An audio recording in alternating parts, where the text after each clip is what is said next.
Doctor Subramaniam Swami ਕਹਿੰਦੇ ਕਿ ਮੈਂ ਸੰਤ ਜਰਨੈਲ ਸਿੰਘ ਨੂੰ ਮਿਲਿਆ, ਦਰਬਾਰ ਸਾਹਿਬ ਮੈਂ ਗਿਆ ਤੇ ਮੈਨੂੰ ਇਹ ਕਿਹਾ ਗਿਆ ਸੀ ਕਿ ਤੂੰ ਉੱਥੇ ਜਾਏਗਾ ਤੇ ਉੱਥੇ ਬੰਬ ਬਣਾਉਣ ਦੀ ਫੈਕਟਰੀ ਹੈ। ਕਹਿੰਦਾ ਮੈਂ ਉਹ ਫੈਕਟਰੀ ਦੇਖਣਾ ਚਾਹੁੰਦਾ ਸੀ ਔਰ ਮੈਂ ਉਹ ਫੈਕਟਰੀ ਦੇਖੀ। ਉੱਥੇ ਪ੍ਰਧਾਨ ਮੰਤਰੀ ਹਾਊਸ ਦੇ ਵਿੱਚ ਕਾਫੀ ਲੋਕ ਇੰਤਜ਼ਾਰ ਕਰ ਰਹੇ ਸੀ। ਇੰਦਰਾ ਗਾਂਧੀ ਲੰਚ ਦੇ ਬਾਅਦ 2 ਵਜੇ ਦੁਪਹਿਰ ਨੂੰ ਖਾਣਾ ਖਾਣ ਤੋਂ ਬਾਅਦ ਕਦੀ ਨਹੀਂ ਸੀ ਸੌਂਦੀ, ਪਰ ਇੱਕਦਮ ਦੇਖਿਆ ਕਿ ਸੁੱਤੀ ਪਈ ਹੈ। ਸਾਰੇ ਘਬਰਾ ਗਏ, ਕੀ ਹੋ ਗਿਆ ਕੀ ਨਹੀਂ ਹੋ ਗਿਆ। ਕਹਿੰਦੇ ਅਚਾਨਕ ਉਹ ਬੜਬੜਾਉਣ ਲੱਗ ਪਈ ਕਿ ਜਿਵੇਂ ਬਹੁਤ ਭਿਆਨਕ ਸੁਪਨਾ ਦੇਖ ਰਹੀ ਹੈ। ਕਹਿੰਦੇ ਉਸ ਤੋਂ ਬਾਅਦ ਅਚਾਨਕ ਉੱਠੀ ਹੈ ਤੇ ਘਬਰਾਈ ਹੋਈ ਔਰ ਬੜਾ ਬੋਲੀ ਜਾ ਰਹੀ, ਕਹਿੰਦੀ ਹੈ ਮੈਂ ਇੱਕ ਬਹੁਤ ਭਿਆਨਕ ਸੁਪਨਾ ਦੇਖਿਆ। ਕਹਿੰਦਾ ਕਿ ਮੈਨੂੰ ਇੰਦਰਾ ਗਾਂਧੀ ਮਿਲੀ ਪਾਰਲੀਮੈਂਟ ਦੇ ਕੋਰੀਡੋਰ ਵਿੱਚ ਔਰ ਕਹਿਣ ਲੱਗੀ ਇਹ ਮੁਝੇ ਛੋੜेंगे ਨਹੀਂ। ਡੀਸੀ ਪਾਵਟੇ ਜਿਹੜਾ ਗਵਰਨਰ ਰਿਹਾ, ਉਹਨੇ ਕਿਤਾਬ ਲਿਖੀ ਹੈ ਮਾਈ ਡੇਜ਼ ਐਜ਼ ਗਵਰਨਰ, ਡੀਸੀ ਪਾਵਟੇ। ਉਹ ਕਹਿੰਦਾ ਅਕਾਲੀਆਂ ਨੂੰ ਜਦੋਂ ਇਹ ਪਾਵਰ ਵਿੱਚ ਆਉਂਦੇ ਆ ਇਹਨਾਂ ਨੂੰ ਪੋਲੀਟੀਕਲ ਪੈਰਾਲਿਸਿਸ ਹੋ ਜਾਂਦਾ ਹੈ। ਕਹਿੰਦਾ ਜਦੋਂ ਇਹ ਹਟਦੇ ਆ ਪਾਵਰ ਚੋਂ, ਇਹ ਫਿਰ ਆਰਕਾਈਵ ਚ ਜਾ ਕੇ ਮਿੱਟੀ ਝਾੜ ਕੇ ਪੁਰਾਣੇ ਮਤੇ ਕੱਢ ਲਿਆਂਦੇ, ਫਿਰ ਉਹ ਮੰਗ ਸ਼ੁਰੂ ਕਰ ਦਿੰਦੇ ਆ। ਦੇਸ਼ ਦੁਨੀਆ ਚ ਵਸਦੇ ਪੰਜਾਬੀਆਂ ਨੂੰ ਖੁਸ਼ਾਮਦੀਦ। ਮੈਂ ਹਰਜਿੰਦਰ ਸਿੰਘ ਰੰਧਾਵਾ, ਤੁਸੀਂ ਦੇਖ ਰਹੇ ਹੋ ਪੰਜਾਬ ਟੈਲੀਵਿਜ਼ਨ ਔਰ ਮੇਰੇ ਨਾਲ ਨੇ ਉੱਗੇ ਸਿੱਖ ਚਿੰਤਕ ਡਾਕਟਰ ਗੁਰਚਰਨਜੀਤ ਸਿੰਘ ਲਾਂਬਾ। ਸਵਾਗਤ ਹੈ ਲਾਂਬਾ ਸਾਹਿਬ। ਬਹੁਤ ਬਹੁਤ ਧੰਨਵਾਦ। ਡਾਕਟਰ ਨਹੀਂ ਹੈ ਜੀ ਅਜੇ ਤੱਕ, ਮਿਹਰਬਾਨੀ ਜੀ। ਚਲੋ, ਤੁਹਾਡੀ ਖੋਜ ਇੰਨੀ ਹੈ ਕਿ ਸਾਨੂੰ ਤੁਹਾਨੂੰ ਡਾਕਟਰ ਕਹਿੰਦੇ ਆ ਕੋਈ ਝਿਜਕ ਨਹੀਂ ਹੁੰਦੀ। ਲਾਂਬਾ ਸਾਹਿਬ, ਅੱਜ ਅਸੀਂ ਇੱਕ ਇਤਿਹਾਸਕ ਦਿਨ ਦੀ ਸਵੇਰ 'ਚ ਖੜੇ ਹਾਂ, ਜਿੱਥੋਂ ਦੂਰ ਦਸਹੱਦਿਆਂ ਤੱਕ ਦੇਖਿਆ ਧੁੰਦ ਪਸਰੀ ਨਜ਼ਰ ਆਉਂਦੀ ਹੈ। ਸਮਝ ਨਹੀਂ ਆਉਂਦੀ ਇਸ ਦਿਨ ਦੀ ਵਧਾਈ ਦਈਏ ਪੰਜਾਬੀਆਂ ਨੂੰ ਜਾਂ ਅਫਸੋਸ ਕਰੀਏ। ਮੈਨੂੰ ਯਾਦ ਹੈ ਮਾਈ ਟਰੁੱਥ ਵਿੱਚ ਇੰਦਰਾ ਗਾਂਧੀ ਲਿਖਦੀ ਹੈ, ਜਦੋਂ ਮੈਂ ਪੜ੍ਹਦਾ ਹਾਂ, ਕਿ ਮੈਂ ਪੰਜਾਬੀ ਸੂਬਾ ਬਣਾਉਣ ਦੇ ਹੱਕ 'ਚ ਨਹੀਂ ਸੀ, ਮੇਰੀ ਪਾਰਟੀ ਵੀ ਨਹੀਂ ਸੀ, ਪੰਜਾਬ ਦੇ ਲੋਕ ਵੀ ਨਹੀਂ ਸੀ, ਪਰ ਫਿਰ ਵੀ ਮੈਨੂੰ ਇਹ ਐਲਾਨ ਕਰਨਾ ਪਿਆ ਕਿਉਂਕਿ ਸਮੂਹਿਕ ਹਿੰਸਾ ਦਾ ਖਤਰਾ ਪੈਦਾ ਹੋ ਗਿਆ ਸੀ। ਮੈਂ 2 ਪਾਰਟੀਆਂ ਜਿਹੜੀਆਂ ਉਦੋਂ ਵਿਚਰਦੀਆਂ ਸੀ, ਕਾਂਗਰਸ ਔਰ ਅਕਾਲੀ ਦਲ, ਇਹਨਾਂ ਦੋਨਾਂ ਨੂੰ ਜੇ ਅੱਜ ਦੇਖਦਾ ਹੈ ਤਾਂ ਬੜੇ ਸਾਰੀਆਂ ਪਰਤਾਂ ਖੁੱਲਦੀਆਂ ਨੇ ਔਰ ਕਿਰਦਾਰ ਨੰਗੇ ਹੁੰਦੇ ਆ। ਮੈਂ ਤੁਹਾਥੋਂ ਜਾਣਨਾ ਚਾਹੁੰਦਾ ਵੀ ਅਸੀਂ ਇਸ ਦਿਨ ਦੇ ਵਿੱਚ ਗੱਲ ਕਿੱਥੋਂ ਸ਼ੁਰੂ ਕਰੀਏ? ਰੰਧਾਵਾ ਸਾਹਿਬ, ਅੱਜ ਬਹੁਤ ਹੀ ਗਮਗੀਨ ਦਿਨ ਹੈ। ਗਮਗੀਨ ਦਿਨ ਇਸ ਕਰਕੇ ਵੀ ਹੈ ਕਿ ਅੱਜ ਦੇ ਦਿਨ ਪੰਜਾਬੀ ਸੂਬਾ ਬਣਾਇਆ ਗਿਆ, ਪਰ ਪੰਜਾਬੀ ਸੂਬਾ ਕਿਸ ਹਾਲਾਤ ਵਿੱਚ ਬਣਿਆ, ਕਿਹਨਾਂ ਹਾਲਤਾਂ ਦੇ ਵਿੱਚ ਬਣਿਆ, ਕਿਹਨਾਂ ਮਜਬੂਰੀਆਂ ਕਰਕੇ ਬਣਿਆ, ਉਹਦੇ ਵਿੱਚ ਜਿਵੇਂ ਤੁਸੀਂ ਗੱਲ ਕੀਤੀ ਹੈ ਕਿ 2 ਪਾਰਟੀਆਂ ਸੀ, ਕਾਂਗਰਸ ਔਰ ਅਕਾਲੀ। ਦਰਅਸਲ ਪਾਰਟੀਆਂ ਉਸ ਵੇਲੇ 4 ਸਨ। ਅਕਾਲੀ ਦਲ 2 ਹਿੱਸਿਆਂ 'ਚ ਵੰਡਿਆ ਜਾ ਚੁੱਕਾ ਸੀਗਾ। ਇੱਕ ਕਾਂਗਰਸ ਸੀ, ਅਕਾਲੀ ਦਲ 2 ਧੜੇ ਸੀ, ਇੱਕ ਸੰਤ ਫਤਿਹ ਸਿੰਘ, ਇੱਕ ਮਾਸਟਰ ਤਾਰਾ ਸਿੰਘ। ਤੀਸਰਾ ਕਾਂਗਰਸ ਸੀ ਔਰ ਇੱਕ ਚੌਥਾ ਧੜਾ ਸੀ ਜਨ ਸੰਘ, ਜਿਹੜਾ ਮੁੱਖ ਧੜਾ ਸੀਗਾ। ਔਰ ਇਹਨਾਂ ਸਾਰਿਆਂ ਦੇ ਵਿਚਕਾਰ ਜਿਹੜਾ ਹੈਗਾ 3 ਧਿਰਾਂ ਇੱਕ ਪਾਸੇ ਹੋ ਗਈਆਂ ਔਰ ਚੌਥੀ ਧਿਰ ਜਿਹੜੀ ਸੀ ਇੱਕ ਪਾਸੇ ਸੀਗੀ। ਜਿਹੜੀ ਚੌਥੀ ਧਿਰ ਸੀਗੀ ਉਸਨੇ ਇਸ ਨੂੰ ਦਿਨ ਨੂੰ ਮਾਤਮ ਮਨਾਇਆ। ਉਹਨਾਂ ਨੇ ਪਾਰਲੀਮੈਂਟ ਦੇ ਵਿੱਚ ਬਿਆਨ ਦਿੱਤਾ ਕਿ ਇਹ ਬੈਟਰੀਅਲ ਹੈ, ਅਸੀਂ ਇਹ ਸੜਿਆ ਆਂਡਾ ਹੈ, ਇਹ ਬਿੱਲ ਜਿਹੜਾ ਹੈ ਹਜ਼ਮ ਕਰਨ ਲਾਇਕ ਨਹੀਂ ਹੈ, it's an illicit child made by the incompetent midwife. ਅਸੀਂ ਇਸ ਨੂੰ ਰਿਜੈਕਟ ਕਰਦੇ ਹਾਂ। ਸੋ ਬੇਸਿਕਲੀ ਸ਼੍ਰੋਮਣੀ ਅਕਾਲੀ ਦਲ ਨੇ ਇਸ ਨੂੰ ਰੱਦ ਕੀਤਾ, ਪਰ ਦੂਸਰੇ ਧੜੇ ਦੇ ਅਕਾਲੀ ਦਲ ਨੇ, ਸੰਤ ਫਤਿਹ ਸਿੰਘ ਅਕਾਲੀ ਦਲ ਨੇ ਵਧਾਈ ਦਿੱਤੀ ਕਿ ਅੱਜ ਮੇਰੇ ਘਰ ਨਵਾਂ ਬੱਚਾ ਜੰਮਿਆ, ਸੋਹਣਾ ਬੱਚਾ ਜੰਮਿਆ, ਔਰ ਇੰਗਲੈਂਡ ਚਲੇ ਗਏ। ਔਰ ਬਾਅਦ ਵਿੱਚ ਆ ਕੇ ਉਹਨਾਂ ਨੇ ਜਦੋਂ ਇਸ ਬਿੱਲ ਨੂੰ ਪੜ੍ਹਿਆ, ਇਹਦਾ ਸਾਰਾ ਦੇਖਿਆ, ਫਿਰ ਉਹਨਾਂ ਨੇ ਦੁਹੱਥੜ ਜਿਹੜੇ ਦੁਹਾਈ ਦਿੱਤੀ, ਇਹ ਸਾਡੇ ਨਾਲ ਧੋਖਾ ਹੋਇਆ। ਸੋ ਕਹਿਣ ਦਾ ਮਤਲਬ ਇਹ ਹੈਗਾ ਕਿ ਅਕਾਲੀ ਜਿਹੜੇ ਮੇਨ ਸੀ, ਦੋਨੋਂ ਧੜੇ, ਔਰ ਕਾਂਗਰਸ ਵੀ ਨਹੀਂ ਸੀ ਚਾਹੁੰਦੀ, ਜਨਸੰਘ ਵੀ ਨਹੀਂ ਸੀ ਚਾਹੁੰਦੀ। ਸੋ ਇਸ ਦਿਨ ਨੂੰ ਕਿਵੇਂ ਮਨਾਇਆ ਜਾਏ, ਕੀ ਕੀਤਾ ਜਾਏ, ਇਹ ਹੈ। ਦੂਜੀ ਗੱਲ ਜਿਹੜੀ ਤੁਸੀਂ ਗੱਲ ਕਰ ਰਹੇ ਹੋ ਕਿ ਬਹੁਤ ਇਤਨਾ ਕੁਝ ਵਾਪਰਿਆ ਔਰ ਇਸ ਦਿਨ ਨੂੰ ਅਸੀਂ ਉਸ ਦੀ ਸੰਧਿਆ ਤੋਂ ਬਾਅਦ ਦੇ ਉਸ ਤਸ਼ੱਦਦ ਦੇ ਦਿਨ ਦੇ ਉੱਤੇ ਖੜੇ ਹਾਂ, ਜਿਹਦੇ ਵਿੱਚ ਪ੍ਰਧਾਨ ਮੰਤਰੀ ਦਾ ਕਤਲ ਹੁੰਦਾ ਔਰ ਹਜ਼ਾਰਾਂ ਸਿੱਖਾਂ ਦਾ ਕਤਲ ਹੁੰਦਾ। ਮੈਨੂੰ ਤਾਂ ਇੱਕ ਲਫ਼ਜ਼ ਯਾਦ ਆਉਂਦਾ ਹੈ, ਜ਼ੁਲਮ ਤੋਂ ਜ਼ੁਲਮ ਹੈ, ਬਰਪੇਗਾ तो थम जाएगा, लहू तो लहू है, टपकेगा तो जम जाएगा। ਇਹ ਜਿਹੜਾ ਖੂਨ ਜੰਮਿਆ ਹੈ, ਜਿਹਨੂੰ ਕਈ ਕਹਿੰਦੇ ਆ ਜੀ ਕਿ ਇਹਨੂੰ ਭੁੱਲ ਜਾਓ, ਇਤਿਹਾਸ ਨੇ ਭੁਲਾ ਦੇਣਾ, ਇਹ ਨਹੀਂ ਹੋਣਾ, ਬਲਕਿ ਇਤਿਹਾਸ ਦੇ ਵਿੱਚ ਇਹ ਘਟਨਾਵਾਂ ਜਿਹੜੀਆਂ ਉਹ ਖੂਨ ਦੇ ਧੱਬੇ ਵਾਂਗ ਜੰਮ ਚੁੱਕੀਆਂ ਔਰ ਰਹਿੰਦੀ ਸਦੀਆਂ ਤੱਕ ਇਹ ਨਹੀਂ ਮਿਟਣੀਆਂ ਹੈਗੀਆਂ। ਜੀ ਜੀ, ਮੈਂ ਸਮਝਦਾ ਹਾਂ ਕਿ ਡਾਕਟਰ ਸੁਬਰਾਮਨੀਅਮ ਸਵਾਮੀ ਨਾਲ ਜਦੋਂ ਤੁਸੀਂ ਇੰਟਰਵਿਊ ਕਰਦੇ ਹੋ ਤੇ ਕੁਝ ਤੱਥ ਉਹਨਾਂ ਨੇ ਪੇਸ਼ ਕੀਤੇ ਸੀਗੇ, ਮੈਂ ਤੁਹਾਡੇ ਤੋਂ ਉਹ ਹਵਾਲੇ ਜ਼ਰੂਰ ਲੈਣਾ ਚਾਹੂੰਗਾ। ਉਹ ਇੰਟਰਵਿਊ ਤੁਹਾਡੇ ਕੋਲ ਰਿਕਾਰਡਡ ਹੈ। ਤੇ ਦੂਜਾ, ਇੱਕ ਕਿਤਾਬ ਜਿਹਦਾ ਤੁਸੀਂ ਮੇਰੇ ਨਾਲ ਜ਼ਿਕਰ ਕਰ ਰਹੇ ਸੀ, ਉਹਦੇ ਵਿੱਚ ਵੀ ਇੰਦਰਾ ਗਾਂਧੀ ਨੂੰ ਲੈ ਕੇ ਕੁਝ ਟਿੱਪਣੀਆਂ ਨੇ, ਔਰ ਮੈਂ ਚਾਹੂੰਗਾ ਕਿ ਜੇਕਰ ਤੁਸੀਂ ਉਹ ਠੀਕ ਸਮਝੋ ਤਾਂ ਸਾਨੂੰ ਸੌਫਟ ਸ਼ਬਦਾਂ 'ਚ ਜ਼ਰੂਰ ਦੱਸੋ। ਜੀ, ਡਾਕਟਰ ਸਾਹਿਬ ਨਾਲ ਮੇਰੀ ਗੱਲਬਾਤ ਹੋਈ ਸੀ ਔਰ ਬੜੀ ਲੰਬੀ ਗੱਲਬਾਤ ਹੋਈ, 1 ਘੰਟੇ ਤੱਕ ਤਕਰੀਬਨ ਗੱਲ ਹੋਈ ਔਰ ਉਹਨਾਂ ਨੇ ਬੜੇ ਖੁੱਲ ਕੇ ਸਾਰੀਆਂ ਗੱਲਾਂ ਕੀਤੀਆਂ। ਡਾਕਟਰ ਸੁਬਰਾਮਨੀਅਮ ਸਵਾਮੀ ਕਹਿੰਦੇ ਕਿ ਮੈਂ ਸੰਤ ਜਰਨੈਲ ਸਿੰਘ ਨੂੰ ਮਿਲਿਆ, ਦਰਬਾਰ ਸਾਹਿਬ ਮੈਂ ਗਿਆ ਤੇ ਮੈਨੂੰ ਇਹ ਕਿਹਾ ਗਿਆ ਸੀ ਕਿ ਤੂੰ ਉੱਥੇ ਜਾਏਗਾ ਤੇ ਉੱਥੇ ਬੰਬ ਬਣਾਉਣ ਦੀ ਫੈਕਟਰੀ ਹੈ। ਕਹਿੰਦਾ ਮੈਂ ਉਹ ਫੈਕਟਰੀ ਦੇਖਣਾ ਚਾਹੁੰਦਾ ਸੀ ਔਰ ਮੈਂ ਉਹ ਫੈਕਟਰੀ ਦੇਖੀ ਜਿੱਥੇ ਬੰਬ ਬਣ ਰਹੇ ਸੀਗੇ। ਉਹ ਕਿਹੜੀ ਫੈਕਟਰੀ ਸੀ? ਉੱਥੇ ਇੱਕ ਚਾਹ ਦੀ ਕੇਟਲੀ ਪਈ ਹੋਈ ਸੀ ਔਰ ਇੱਕ ਸਟੋਵ ਪਿਆ ਸੀਗਾ, ਇੱਕ ਮੰਜੀ ਡੱਠੀ ਹੋਈ ਸੀ ਔਰ ਇੱਕ ਤਸਵੀਰ ਸੀਗੀ। ਕਹਿੰਦਾ ਇਹ ਉਹ ਬੰਬ ਬਣਾਉਣ ਦੀ ਫੈਕਟਰੀ ਸੀ ਜਿਹੜੀ ਮੈਂ ਖੁਦ ਦੇਖੀ। ਔਰ ਉਹਨਾਂ ਨੇ ਇੱਕ ਬੜੀ ਦਿਲਚਸਪ ਗੱਲ ਇਹ ਕਹੀ, ਕਹਿਣ ਲੱਗੇ ਕਿ ਮੈਂ ਸੰਤ ਜੀ ਨੂੰ ਕਿਹਾ ਕਿ ਤੁਸੀਂ ਹਿੰਦੂਆਂ ਦੇ ਬਾਰੇ ਕਿਉਂ ਨਹੀਂ ਗੱਲ ਕਰਦੇ, ਤੁਸੀਂ ਸਿੱਖਾਂ ਦੀ ਗੱਲ ਕਿਉਂ ਕਰਦੇ ਹੋ? ਉਹ ਮੈਨੂੰ ਕਹਿਣ ਲੱਗੇ, ਕਹਿੰਦੇ ਕਿ ਤੂੰ ਹਿੰਦੂ ਹੈ? ਕਹਿੰਦੇ ਮੈਂ ਕਿਹਾ ਹੈ। ਉਹਨਾਂ ਨੇ ਕਹਿੰਦੇ ਇੱਕ ਫੋਟੋ ਲੈ ਆਏ, शंकर भगवान दी कहते फोटो सी। सुब्रमण्यम स्वामी कहते हैं, कहते इनका जूड़ा देख रहे हो, इनकी चोटी देख रहे हो? कहता हाँ। कहता तुम्हारी कहाँ है, तुम कैसे इनके पैरोकार हो? उन्हें फिर नाल ये किया, कहता है कि अगर संत जरनैल सिंह सही मैने दे विच संत सी, और बड़े एम्फेटिकली कई बारी किया कि वो संत सी, मैं खुद देखा ਕਿਵੇਂ ਕਿਸੇ ਹਿੰਦੂ ਲੜਕੀ ਦੀ ਮਦਦ ਕਰ ਰਹੇ ਸੀ, ਉਹਦੇ ਸਹੁਰਿਆਂ ਵੱਲੋਂ ਤੰਗ ਕਰਦੇ, ਉਹ ਸਾਰੀਆਂ ਗੱਲਾਂ ਉਹਨੇ ਦੱਸੀਆਂ। ਪਰ ਉਹਦੇ ਚ ਮੁੱਖ ਗੱਲ ਉਹਨੇ ਇਹ ਕਹੀ, ਕਹਿੰਦਾ ਕਿ ਮੈਨੂੰ ਇੰਦਰਾ ਗਾਂਧੀ ਮਿਲੀ ਪਾਰਲੀਮੈਂਟ ਦੇ ਕੋਰੀਡੋਰ ਵਿੱਚ ਔਰ ਕਹਿਣ ਲੱਗੀ ਇਹ ਮੁਝੇ ਛੋੜेंगे नहीं। ये बहुत बड़ी बात है। और यही गल हू बहू होर भी कई हवालियां नाल, पर जिवें तुसी जिक्र कर रहे हो ख्वाजा अहमद अब्बास जेड़े आर के करंजिया दे ब्लिट्स किताब दे जेड़े ओदे सब एडिटर सन, अखीरला पन्ना लिखदे सी, उन्होंने एक किताब लिखी है द लास्ट पोस्ट। ਉਹਦੇ 'ਚ बड़ा वेरवा दिता है। कहंदे कि उत्थे प्रधानमंत्री हाउस दे विच काफी लोग इंतजार कर रहे सी। इंदिरा गांधी लंच दे बाद 2 वजे दोपहर नूं खाना खाण तो बाद कदी नहीं सी सोंदी, पर एकदम देखिया कि सुत्ती पई है। सारे घबरा गए, की हो गया की नहीं हो गया। कहंदे अचानक वो बड़बड़ाण लग पई कि जिवें बहुत भयानक सुपना देख रही है। कहंदे उस तो बाद अचानक उठी है ते घबराई हुई और बड़ा बोली जा रही, कहंदी है मैं एक बहुत भयानक सुपना देखिया कि एक स्टेनगन और एक रिवाल्वर लैके मैनू मारन आए। इहदा मतलब ये हो गया कि ओही जिहड़ी गल कह रहे हैं कि ओ जिहड़ा डरिए जे डर होवे होर, डर डरना मन का सोर, गुरबाणी भी कहती है। ਉਹ ਮਨ ਦੇ ਵਿੱਚੋਂ ਆਵਾਜ਼ਾਂ ਉੱਠਦੀਆਂ ਜਿਹੜੀਆਂ ਉਹ ਕਿਸੇ ਨੂੰ ਚੁੱਪ ਨਹੀਂ ਕਰਨ ਦਿੰਦੀਆਂ।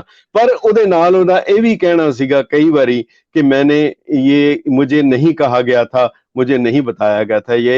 तो ਇਹਦਾ ਮਤਲਬ ਇਹ ਹੈਗਾ ਕਿ ਜਿਹੜੇ ਐਡਵਾਈਜ਼ਰ ਸੀਗੇ ਉਹਨਾਂ ਨੇ ਉਹਨੂੰ ਕੈਸੀ ਰਾਏ ਦਿੱਤੀ, ਕੀ ਕਿਹਾ ਔਰ ਕੀ ਨਹੀਂ ਕਿਹਾ। ਜਿਹੜੇ ਉਹਦੇ ਕਲੋਜ਼ ਸੀਗੇ ਉਹਨਾਂ ਨੇ ਕੈਸੀ ਰਾਏ ਦਿੱਤੀ। ਪਰ ਇਹ ਜਿਹੜੀ ਟ੍ਰੈਜਡੀ ਸੀ, ਇੱਕ ਦੇ ਬਾਅਦ ਇੱਕ ਉਹਦਾ ਹਵਾਲਾ फिर ਉਹਦੇ बाद इस देश ਨੂੰ ऐसा भुगतना ਪਿਆ ਜਿਹਦਾ ਕੋਈ ਮੇਰਾ ਖਿਆਲ ਹੈ ਇਤਿਹਾਸ ਦੇ ਵਿੱਚ ਇਸ ਤਰ੍ਹਾਂ ਦਾ ਹੋਰ ਕੋਈ ਹਵਾਲਾ ਨਹੀਂ ਹੋ ਸਕਦਾ ਆਪਣੇ ਹੀ ਮੁਲਕ ਦੇ ਵਿੱਚ ਇਸ ਤਰੀਕੇ ਨਾਲ ਹੋ ਜਾਏ।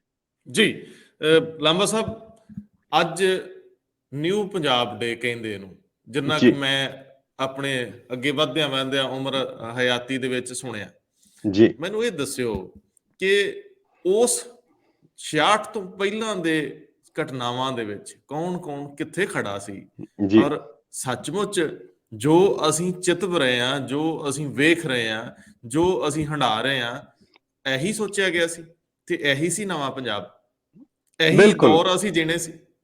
ਬਿਲਕੁਲ ਨਹੀਂ, ਬਿਲਕੁਲ ਨਹੀਂ। ਦਰਅਸਲ ਰੰਧਾਵਾ ਸਾਹਿਬ, ਇਹਦੀ ਬੁਨਿਆਦ ਜੇ ਅਸੀਂ ਬੜੀ ਸਪਸ਼ਟਵਾदिता ਨਾਲ ਗੱਲ ਕਰੀਏ, ਜਿਸ ਚੀਜ਼ ਦੀ ਬੁਨਿਆਦ ਜਿਹੜੀ ਹੋਏਗੀ, ਬੀਜ ਜਿਹੜਾ ਬੀਜਿਆ ਗਿਆ ਸੀ, ਫਲ ਉਦਾਂ ਦਾ ਹੀ ਹੋਏਗਾ। ਇਹ ਬੜੀ ਸਪਸ਼ਟ ਗੱਲ ਹੈ। ਹਿੰਦੁਸਤਾਨ ਦੀ ਵੰਡ, ਭਾਰਤ ਦੀ ਵੰਡ ਜਿਹੜੀ ਸੀ, ਉਹ ਫਿਰਕੇਦਾਰਾਨਾ ਆਧਾਰ ਤੇ ਹੋਈ ਸੀ, ਕਮਿਊਨਲ ਵੰਡ ਸੀ।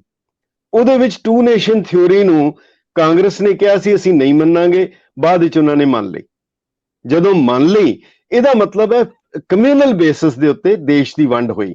ਉਸ ਤੋਂ ਪਹਿਲੇ 3 ਧਿਰਾਂ ਸੀਗੀਆਂ, ਮੁਸਲਿਮ ਲੀਗ, ਔਰ ਤੁਸੀਂ ਹੈਰਾਨ ਹੋਵੋਗੇ ਕਾਂਗਰਸ ਨਹੀਂ ਸੀ ਲਿਖਿਆ ਜਾਂਦਾ, ਹਿੰਦੂ ਕਾਂਗਰਸ ਲਿਖਿਆ ਜਾਂਦਾ ਸੀ, ਔਰ ਤੀਜੀ ਧਿਰ ਸੀ ਅਕਾਲੀ, ਜਿਹੜੀ ਸਿੱਖਾਂ ਨੂੰ ਰਿਪਰੈਜ਼ੈਂਟ ਕਰਦੀ ਸੀਗੀ। ਇਹ 3 ਧਿਰਾਂ ਸੀਗੀਆਂ। ਖੈਰ, ਉਹ ਕਿਵੇਂ ਹੋਈ ਵੰਡ, ਕੀ ਹੋਇਆ? ਵੰਡਿਆ ਗਿਆ, ਹਿੰਦੁਸਤਾਨ ਵੰਡਿਆ ਗਿਆ। ਪੰਜਾਬ ਜਦੋਂ ਵੰਡਿਆ ਗਿਆ, ਪੰਜਾਬ ਦੀ ਵੰਡ ਹੋਈ। ਹਾਲਾਂ ਪੰਜਾਬ ਜਿਹੜਾ ਪੂਰੇ ਦਾ ਪੂਰਾ ਪਾਕਿਸਤਾਨ ਵਿੱਚ ਜਾ ਰਿਹਾ ਸੀ, ਜਿਹੜਾ ਕਾਂਗਰਸ ਔਰ ਲੀਗ ਨੇ ਮੰਨ ਲਿਆ, ਪਰ ਇਹ ਸਿੱਖਾਂ ਦੀ ਉਹਦੀ ਬਦੌਲਤ ਹੋਇਆ ਕਿ ਪੰਜਾਬ ਦੀ ਵੰਡ ਕੀਤੀ ਗਈ। ਹੁਣ ਪੰਜਾਬ ਜਿਹੜਾ ਆ ਗਿਆ, ਇਸ ਤੋਂ ਪਹਿਲਾਂ ਪੰਡਿਤ ਜਵਾਹਰ ਲਾਲ ਨਹਿਰੂ, ਕਾਂਗਰਸ ਵਰਕਿੰਗ ਕਮੇਟੀ, ਵੱਲਭ ਭਾਈ ਪਟੇਲ, ਇੱਕ ਵਾਰੀ ਨਹੀਂ ਬਾਰ-ਬਾਰ ਸਾਰੇ ਹਵਾਲੇ ਲਿਖਤੀ ਹੈ ਕਿ ਆਜ਼ਾਦ ਦੇਸ਼ ਦੇ ਵਿੱਚ ਅਸੀਂ ਹਰ ਫਿਰਕੇ ਨੂੰ, ਹਰ ਮਜ਼ਹਬ ਨੂੰ, ਹਰ ਕਮਿਊਨਿਟੀ ਨੂੰ ਪੂਰੀ ਆਟੋਨਮੀ ਹੋਏਗੀ, ਔਰ ਜੇ ਉਹ ਮੁਲਕ ਤੋਂ ਬਾਹਰ ਜਾਣਾ ਚਾਹਣ ਸਾਨੂੰ ਕੋਈ ਇਤਰਾਜ਼ ਨਹੀਂ ਹੋਏਗਾ। ਨਾਲ ਇੱਕ ਇਹ ਵਾਅਦਾ ਵੀ ਸੀ ਕਿ ਨਵੇਂ ਭਾਰਤ ਦੇ ਵਿੱਚ ਲਿੰਗੁਇਸਟਿਕ ਬੇਸਿਸ ਦੇ ਉੱਤੇ ਅਸੀਂ ਸੂਬਿਆਂ ਦੀ ਵੰਡ ਕਰਾਂਗੇ। ਜਦੋਂ ਹੋਇਆ, ਜਦੋਂ ਗੱਲ ਹੋਈ, ਬਾਕੀਆਂ ਦੀ ਤੇ ਕਹਿਤੀ, ਸਰਦਾਰ ਪਟੇਲ ਨੇ ਬੜੇ ਖੁੱਲੇ ਲਫ਼ਜ਼ਾਂ ਵਿੱਚ ਕਹਿਤਾ, ਨਹਿਰੂ ਨੇ, ਬਾਕੀ ਅਸੀਂ ਸਾਰਾ ਕੁਝ ਕਰ ਲਾਂਗੇ, ਪੰਜਾਬ ਦੀ ਵੰਡ ਕਿਸੇ ਕੀਮਤ ਦੇ ਉੱਤੇ ਨਹੀਂ ਕਰਾਂਗੇ। ਉਹਦਾ ਕਾਰਨ ਇਹ ਸੀ, ਪੰਜਾਬ ਦੀ ਜਿਹੜੀ ਤਬਾਦਲਾ ਹੋਇਆ ਆਬਾਦੀ ਦਾ, ਉਹਦੇ 'ਚ ਇੱਕ ਧਿਰ ਹੋਰ ਸੀ ਜਿਹਦੀ ਕੋਈ ਨਾ ਸਰਕਾਰ ਸੀ, ਪਰ ਉਹਦੇ ਬੰਦੇ ਦੋਨੋਂ ਪਾਰਟੀਆਂ ਵਿੱਚ ਸੀਗੇ, ਉਹ ਸੀ ਆਰੀਆ ਸਮਾਜ। ਉਹਦੇ ਵਿੱਚ ਉਹ ਕਾਂਗਰਸ ਵਿੱਚ ਵੀ ਸੀਗੇ ਔਰ ਜਨਸੰਘ ਵਿੱਚ ਵੀ ਸੀਗੇ, ਉਹ ਪ੍ਰਭਾਵਸ਼ਾਲੀ ਸਨ। ਉਹਨਾਂ ਨੇ ਤੇ ਇੱਥੇ ਤੱਕ ਕਹਿ ਦਿੱਤਾ ਕਿ ਪੰਜਾਬੀ ਬੋਲਦਾ ਇਲਾਕਾ ਤੇ ਵੈਸਟ ਪੰਜਾਬ ਵਿੱਚ ਚਲਾ ਗਿਆ, ਉਹ ਤੇ ਚਲਾ ਗਿਆ, ਹੁਣ ਇਹ ਤਾਂ ਹਿੰਦੀ ਭਾਸ਼ਾ। ਫਿਰ ਕਹਿਤਾ ਇਹ ਤਾਂ ਹਿੰਦੀ ਭਾਸ਼ਾ ਹੀ, ਇਹ ਪੰਜਾਬੀ ਭਾਸ਼ਾ ਹੀ ਨਹੀਂ ਹੈਗੀ, ਇਹ ਤਾਂ ਇੱਕ ਡਾਇਲੈਕਟ ਹੈ। ਫਿਰ ਉਹਨਾਂ ਦੇ ਸਵਾਮੀ ਦਇਆਨੰਦ ਨੇ ਜਿਵੇਂ ਲਿਖ ਦਿੱਤਾ ਸੀ ਕਿ ਗੁਰੂ ਨਾਨਕ ਦੇਵ ਜੀ ਤੋਂ ਪੜ੍ਹੇ ਲਿਖੇ ਨਹੀਂ ਸੀ, ਉਹ ਤੇ ਪਿੰਡਾਂ ਦੀ ਭਾਸ਼ਾ ਸੀ ਜਾਣਦੇ, ਯਾਨੀ ਪੰਜਾਬੀ ਬੋਲੀ ਨੂੰ ਵੀ ਮੰਨਣ ਤੋਂ ਇਨਕਾਰ ਕਰ ਦਿੱਤਾ ਗਿਆ। ਇਹ ਜਦੋਂ ਹੋਇਆ, ਹੁਣ ਇਸ ਦਾ ਮਤਲਬ ਸਿਰਫ ਇਸ ਕਰਕੇ ਹੋ ਗਿਆ ਕਿ ਇਹਦੀ ਵਿਰੋਧਤਾ ਫਿਰਕੇਦਾਰਾਨਾ ਕੀਤੀ ਜਾ ਰਹੀ ਸੀ, ਕਮਿਊਨਲ, ਕਿ ਇਹ ਸਿੱਖਾਂ ਦੀ ਭਾਸ਼ਾ ਹੈ, ਇਹਨੂੰ ਅਸੀਂ ਨਹੀਂ ਪੜ੍ਹਨਾ। ਔਰ ਇਹ ਵੱਧਦੀ ਇਸ ਦੇ ਚੋਂ ਇਤਨਾ ਜ਼ਿਆਦਾ ਹੋਇਆ। ਮਗਰ ਇੱਕ ਗੱਲ ਮੈਂ ਜ਼ਰੂਰ ਕਹਿਣੀ ਚਾਹਾਂਗਾ, ਇਸ ਦੌਰਾਨ ਵੱਖ-ਵੱਖ ਸਿੱਖ ਲੀਡਰਸ਼ਿਪ ਚੋਂ ਬੰਦੇ ਆਉਂਦੇ ਰਹੇ, ਆਏ, ਬੜੇ ਆਏ, ਪਰ ਹਰ ਵਾਰੀ ਹੁੰਦਾ ਰਿਹਾ, ਸ਼ਾਇਦ ਅੱਗੋਂ ਵੀ ਇਦਾਂ ਹੀ ਹੋਏਗਾ। ਔਰ ਇਹ ਸ਼ਾਇਦ ਸਿਸਟਮ ਹੈ ਕਿ ਜਿਵੇਂ ਕਿਹਾ ਗਿਆ, ਗੁਰੂ ਗੋਬਿੰਦ ਸਿੰਘ ਜੀ ਨੇ ਵੀ ਲਿਖਿਆ ਹੈ ਕਿ ਸਾਮ ਦਾਮ ਔਰ ਦੰਡ ਸਭੇਦਾ, ਇਹ 4 ਤਰੀਕੇ ਵਰਤ ਕੇ ਚਾਣਕਿਆ ਨੇ ਵੀ ਕਿਹਾ ਰਾਜ ਕੀਤਾ ਜਾਂਦਾ ਹੈ। ਉਹ ਤਰੀਕੇ ਵਰਤ ਕੇ ਸਾਮ ਦਾਮ ਦੰਡ ਭੇਦ ਚਾਰੋਂ ਵਰਤੇ ਗਏ। ਜਿਹੜੇ ਸਿੱਖਾਂ ਦੇ ਆਗੂ, ਜਿਹੜੇ ਜਾ ਕੇ ਨੈਗੋਸ਼ੀਏਸ਼ਨ ਟੇਬਲ ਦੇ ਉੱਤੇ ਬੈਠਦੇ ਸੀ, ਉਹ ਸਾਰੇ ਦੇ ਸਾਰੇ ਸਰਕਾਰ ਵੱਲੋਂ ਉਹਨਾਂ ਨੂੰ ਨਵਾਜਿਆ ਗਿਆ। ਮੈਂ 4 ਐਗਜ਼ਾਮਪਲ ਦਿਆਂਗਾ ਇਹਦੇ ਤੇ। ਡਾਕਟਰ DC ਪਾਵਟੇ ਜਿਹੜਾ ਗਵਰਨਰ ਰਿਹਾ, ਉਹਨੇ ਕਿਤਾਬ ਲਿਖੀ ਹੈ ਮਾਈ ਡੇਜ਼ ਐਜ਼ ਗਵਰਨਰ, DC ਪਾਵਟੇ। ਉਹ ਕਹਿੰਦਾ ਅਕਾਲੀਆਂ ਨੂੰ ਜਦੋਂ ਇਹ ਪਾਵਰ ਵਿੱਚ ਆਉਂਦੇ ਆ, ਇਹਨਾਂ ਨੂੰ ਪੋਲੀਟੀਕਲ ਪੈਰਾਲਿਸਿਸ ਹੋ ਜਾਂਦਾ ਹੈ। ਕਹਿੰਦਾ ਜਦੋਂ ਇਹ ਹਟਦੇ ਆ ਪਾਵਰ ਚੋਂ, ਇਹ ਫਿਰ ਆਰਕਾਈਵ ਚੋਂ ਜਾ ਕੇ ਮਿੱਟੀ ਝਾੜ ਕੇ ਪੁਰਾਣੇ ਮਤੇ ਕੱਢ ਲਿਆਂਦੇ, ਫਿਰ ਉਹ ਮੰਗ ਸ਼ੁਰੂ ਕਰ ਦਿੰਦੇ ਆ। ਪਰ ਇੱਕ ਚੀਜ਼ ਬੜੀ ਗਲੇਅਰਿੰਗ ਸਾਹਮਣੇ ਆ ਰਹੀ ਹੈ ਕਿ ਜਿਹੜੇ ਨੈਗੋਸ਼ੀਏਸ਼ਨ ਟੇਬਲ ਦੇ ਉੱਤੇ ਗਏ, ਜਿਹੜੇ ਬੰਦੇ ਗਏ, ਉਹਨਾਂ ਸਾਰਿਆਂ ਨੂੰ ਮੰਗ ਤੇ ਪੂਰੀ ਨਹੀਂ ਹੋਈ ਕਮਿਊਨਿਟੀ ਦੀ, ਉਹਨਾਂ ਨੂੰ ਅਹੁਦੇ ਮਿਲ ਗਏ। ਮੈਂ ਬੜਾ ਕਲੀਅਰ ਹਾਂ, ਭਾਈ ਜੋਤ ਸਿੰਘ ਇੰਨੇ ਵਿਦਵਾਨ ਹੈ, ਇੰਨੇ ਸਕਾਲਰ ਹੈ, ਪੰਜਾਬੀ ਨੂੰ ਜਾਣਦੇ ਹੈ, ਉਹਨਾਂ ਨੇ ਕਹਿ ਦਿੱਤਾ ਕਿ ਪੰਜਾਬੀ ਜਿਹੜੀ ਹੈ ਉਹ ਦੇਵਨਾਗਰੀ 'ਚ ਲਿਖੀ ਜਾ ਸਕਦੀ ਹੈ। ਇਹਦੇ ਤੇ ਬਲਰਾਜ ਸਾਹਨੀ ਨੇ ਕਿਹਾ ਕਿ ਬੜੀ ਸੋਹਣੀ ਗੱਲ ਕੀਤੀ ਡਾਕਟਰ ਸਾਹਿਬ ਨੇ, ਇੰਨੇ ਵਿਦਵਾਨ ਹੈ, ਇਹ ਕਹਿੰਦੇ ਕਿ ਇਹਦੇ ਨਾਲ ਦੇਸ਼ ਦੀ ਏਕਤਾ ਵਧੇਗੀ। ਕਹਿੰਦੇ ਫਿਰ ਇਦਾਂ ਕਰੋ, ਹਿੰਦੀ ਨੂੰ ਉੜੀਆ 'ਚ ਲਿਖੋ, ਉੜੀਆ ਨੂੰ ਤੇਲਗੂ 'ਚ ਲਿਖੋ, ਤੇਲਗੂ ਨੂੰ ਕੰਨੜ, ਕੰਨੜ ਨੂੰ ਉਰਦੂ, ਉਰਦੂ ਨੂੰ ਸੰਸਕ੍ਰਿਤ 'ਚ ਲਿਖੋ, ਬੜੀ ਏਕਤਾ ਹੋ ਜਾਏਗੀ। ਭਾਈ ਜੋਤ ਸਿੰਘ, ਹੁਕਮ ਸਿੰਘ, ਇਹਨਾਂ ਨੂੰ ਸਪੀਕਰ ਬਣਾ ਦਿੱਤਾ, ਉਹਦੇ ਬਾਅਦ ਇਹਨਾਂ ਨੂੰ ਗਵਰਨਰ ਬਣਾ ਦਿੱਤਾ। ਔਰ ਇਹਨਾਂ ਨੇ ਲਿਖਿਆ ਆਪਣੀ ਕਿਤਾਬ ਦੇ ਵਿੱਚ, ਇਹਨਾਂ ਦੀ ਸਪੀਚ ਹੈ ਪਾਰਲੀਮੈਂਟ ਵਿੱਚ, ਕਿ ਮੈਂ ਪੰਜਾਬੀ ਸੂਬੇ ਦੀ ਮੰਗ ਸ਼ੁਰੂ ਕਰਨ ਵਾਲਾ ਸੀ, ਇਹ ਮੇਰੀ ਜ਼ਿੰਦਗੀ ਦੀ ਸਭ ਤੋਂ ਵੱਡੀ ਗਲਤੀ ਸੀ, ਜੇ ਇਹਦੀ ਸਜ਼ਾ ਮੌਤ ਹੈ ਮੈਂ ਉਹਦੇ ਲਈ ਤਿਆਰ ਹਾਂ। ਮੈਨੂੰ ਪਤਾ ਲੱਗਾ ਸਿੱਖਾਂ ਨੂੰ ਹਿੰਦੂ ਲਾ ਦੇ ਵਿੱਚ ਮੰਨਿਆ ਜਾਂਦਾ, ਐਡੀ ਵੱਡੀ ਕੌਮ ਅਗਰ ਸਾਨੂੰ ਆਪਣਾ ਹਿੱਸਾ ਮੰਨਦੀ ਹੈ ਤੇ ਕੀ ਹਰਜ। ਸਰ ਗਿਆਨ ਸਿੰਘ ਰਾੜੇਵਾਲਾ ਕੈਰੋਂ ਵਜ਼ਾਰਤ ਦੇ ਵਿੱਚ ਚਲੇ ਗਏ। ਜਿਹੜਾ ਪ੍ਰਤਾਪ ਸਿੰਘ ਕੈਰੋਂ ਖੁਦ ਅਕਾਲੀ ਦਲ ਦੇ ਖਰਚੇ ਤੇ ਪੜਨ ਬਾਹਰ ਗਿਆ, ਉਹਨੂੰ ਲਗਾਇਆ ਗਿਆ ਅਕਾਲੀਆਂ ਨੂੰ ਕੁੱਟਣ ਵਾਸਤੇ। ਜਿਸ ਨੇ ਤੋੜਦੋਵੇਂ ਸਾਰਾ ਕੁਝ ਟਾਰਚਰ ਕੀਤਾ, ਉਹ ਸਰ ਗਿਆਨ ਸਿੰਘ ਰਾੜੇਵਾਲਾ ਉਹਦੇ ਚਲੇ ਗਏ। ਗਿਆਨੀ ਕਰਤਾਰ ਸਿੰਘ ਪਹਿਲਾ ਸ਼ਖਸ ਸੀ ਜਿਹੜਾ ਹਰ ਵੇਲੇ ਸਾਰੀਆਂ ਮੰਗਾਂ ਦੇ ਸ਼ੁਰੂ ਕਰਨ ਵਾਲੇ ਸੀ। ਜਦੋਂ ਬਾਕੀ ਲੀਡਰਸ਼ਿਪ ਜੇਲ੍ਹ 'ਚ, ਉਹਨਾਂ ਨੇ ਲਿਖ ਕੇ ਦੇ ਦਿੱਤਾ ਸਾਨੂੰ ਵੱਖਰਾ ਫਰੈਂਚਾਈਜ਼ ਨਹੀਂ ਚਾਹੀਦਾ, ਉਹਨਾਂ ਨੂੰ ਵੀ ਕੈਰੋਂ ਵਜ਼ਾਰਤ ਹੀ ਦੇ ਦਿੱਤਾ। ਸਰਕਾਰ ਇਸ ਦੇ ਬਾਅਦ ਇਹ ਕਰਦੀ ਰਹੀ ਕਿ ਕੋਈ ਨਾ ਕੋਈ ਛਿਣਕਣਾ ਹੱਥ 'ਚ ਫੜਾਉਂਦੀ ਰਹੀ। ਭੀਮ ਸਿੰਘ ਸੱਚਰ ਆਏ, ਇੱਕ ਸੱਚਰ ਫਾਰਮੂਲਾ ਦੇ ਦਿਓ। ਉਹਦੇ ਬਾਅਦ ਥੋੜੀ ਦੇਰੀ ਬਾਅਦ ਫਿਰ ਨਹੀਂ ਗੱਲ ਬਣੀ, ਫਿਰ ਇਹਨਾਂ ਨੇ 1949 ਚ ਸੱਚਰ ਫਾਰਮੂਲਾ ਦੇ ਦਿੱਤਾ, 1956 ਚ ਰੀਜਨਲ ਫਾਰਮੂਲਾ ਦੇ ਦਿੱਤਾ। ਉਹਦੇ ਬਾਅਦ ਮਹਾਰਾਸ਼ਟਰ ਦੀ ਵੀ ਵੰਡ ਹੋਈ ਹੈ, ਜਿਹਦੇ ਚ ਮਹਾਰਾਸ਼ਟਰ ਗੁਜਰਾਤ ਹੋਇਆ, ਆਂਧਰਾ ਦੀ ਹੋਈ ਹੈ। ਪੰਡਿਤ ਜਵਾਹਰ ਲਾਲ ਨਹਿਰੂ ਨੇ ਸਾਫ਼ ਲਫ਼ਜ਼ਾਂ 'ਚ ਕਹਿਤਾ, ਮੈਂ ਬਾਕੀ ਸਭ ਕੁਝ ਮੰਨ ਜਾਗਾ, ਮਗਰ ਮੈਂ ਪੰਜਾਬ ਇੱਕ ਸਰਹੱਦੀ ਸੂਬਾ ਹੈ, ਮੈਂ ਇਹਨੂੰ ਕਿਸੇ ਕੀਮਤ ਦੇ ਉੱਤੇ ਨਹੀਂ ਮੰਨਾਂਗਾ। ਇਤਨੀ ਇੰਫੈਟਿਕਲੀ ਜਦੋਂ ਕਿਹਾ, ਔਰ ਇੱਕ ਹੋਰ ਰਿਕਾਰਡ ਦੇ ਉੱਤੇ ਹੈ, ਅਫੀਸ਼ੀਅਲੀ ਜਿਹੜਾ ਛਾਪਿਆ ਗਿਆ ਪਟੇਲਸ ਕੋਰਸਪੋਂਡੈਂਸ ਦੇ ਵਿੱਚ, ਪਟੇਲ ਨੇ ਮਾਸਟਰ ਤਾਰਾ ਸਿੰਘ ਨੂੰ ਵਾਰਨਿੰਗ ਦਿੱਤੀ ਹੈ, ਮੈਂ ਤੈਨੂੰ ਵਾਰਨ ਕਰਦਾ, ਤੇ ਉਹਦਾ ਜਵਾਬ ਵੀ ਹੈਗਾ, ਉਹ ਵੀ ਲਿਖਤੀ ਹੈ। ਉਹ ਕਹਿੰਦਾ ਕਿਹਨੂੰ ਧਮਕੀਆਂ ਦਿੰਦੇ, ਉਸ ਕਲਗੀ ਵਾਲੇ ਦੇ ਸਿੱਖ ਨੂੰ ਜਿਸ ਨੇ ਘਰ ਕਾੜ ਬੱਚਾ ਵਾਰ ਕੇ ਤੇ ਉਹਨੇ ਜ਼ਫਰਨਾਮਾ ਲਿਖਿਆ।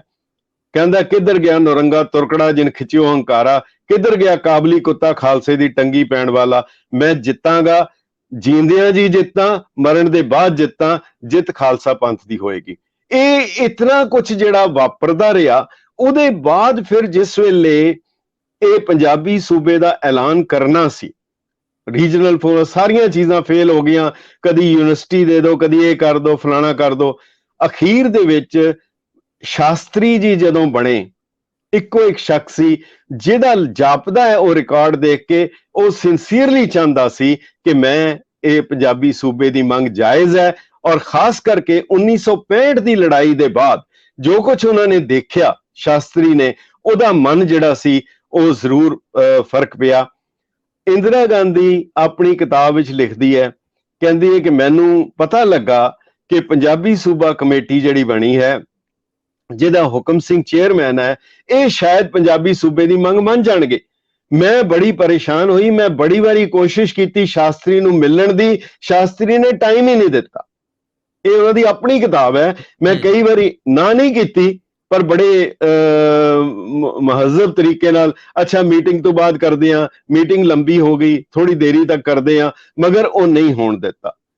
ਸ਼ਾਸਤਰੀ ਜੀ ਦੀ ਮੌਤ ਦੇ ਬਾਅਦ ਇੰਦਰਾ ਗਾਂਧੀ ਪ੍ਰਧਾਨ ਮੰਤਰੀ ਬਣਦੀ ਹੈ, ਔਰ ਉਸ ਦੇ ਬਾਅਦ ਉਹਨਾਂ ਦੀ ਜਿਹੜੀ ਕਿਤਾਬ ਹੈਗੀ ਹੈ ਮਾਈ ਟਰੁਥ, ਉਸ ਕਿਤਾਬ ਦੇ ਵਿੱਚ ਬੜੇ ਵੇਰਵੇ ਹੈ। ਉਹ ਕਹਿੰਦੇ ਹੈ ਕਿ ਮੈਂ ਪੰਜਾਬੀ ਸੂਬੇ ਦੇ ਅਗੇਂਸਟ ਸੀ, ਮੇਰਾ ਫਾਦਰ ਪੰਜਾਬੀ ਸੂਬੇ ਦੇ ਅਗੇਂਸਟ ਸੀ, ਮੇਰੀ ਪਾਰਟੀ ਪੰਜਾਬੀ ਸੂਬੇ ਦੇ ਅਗੇਂਸਟ ਸੀ। ਇਹ ਸਾਰਾ ਕੁਝ ਲਿਖ ਕੇ ਕਹਿੰਦੀ ਹੈ ਮੈਨੂੰ ਇਹ ਮੰਗ ਮੰਨਣੀ ਪਈ ਕਿਉਂਕਿ ਵਾਇਲੈਂਸ ਦਾ ਖਤਰਾ ਸੀ।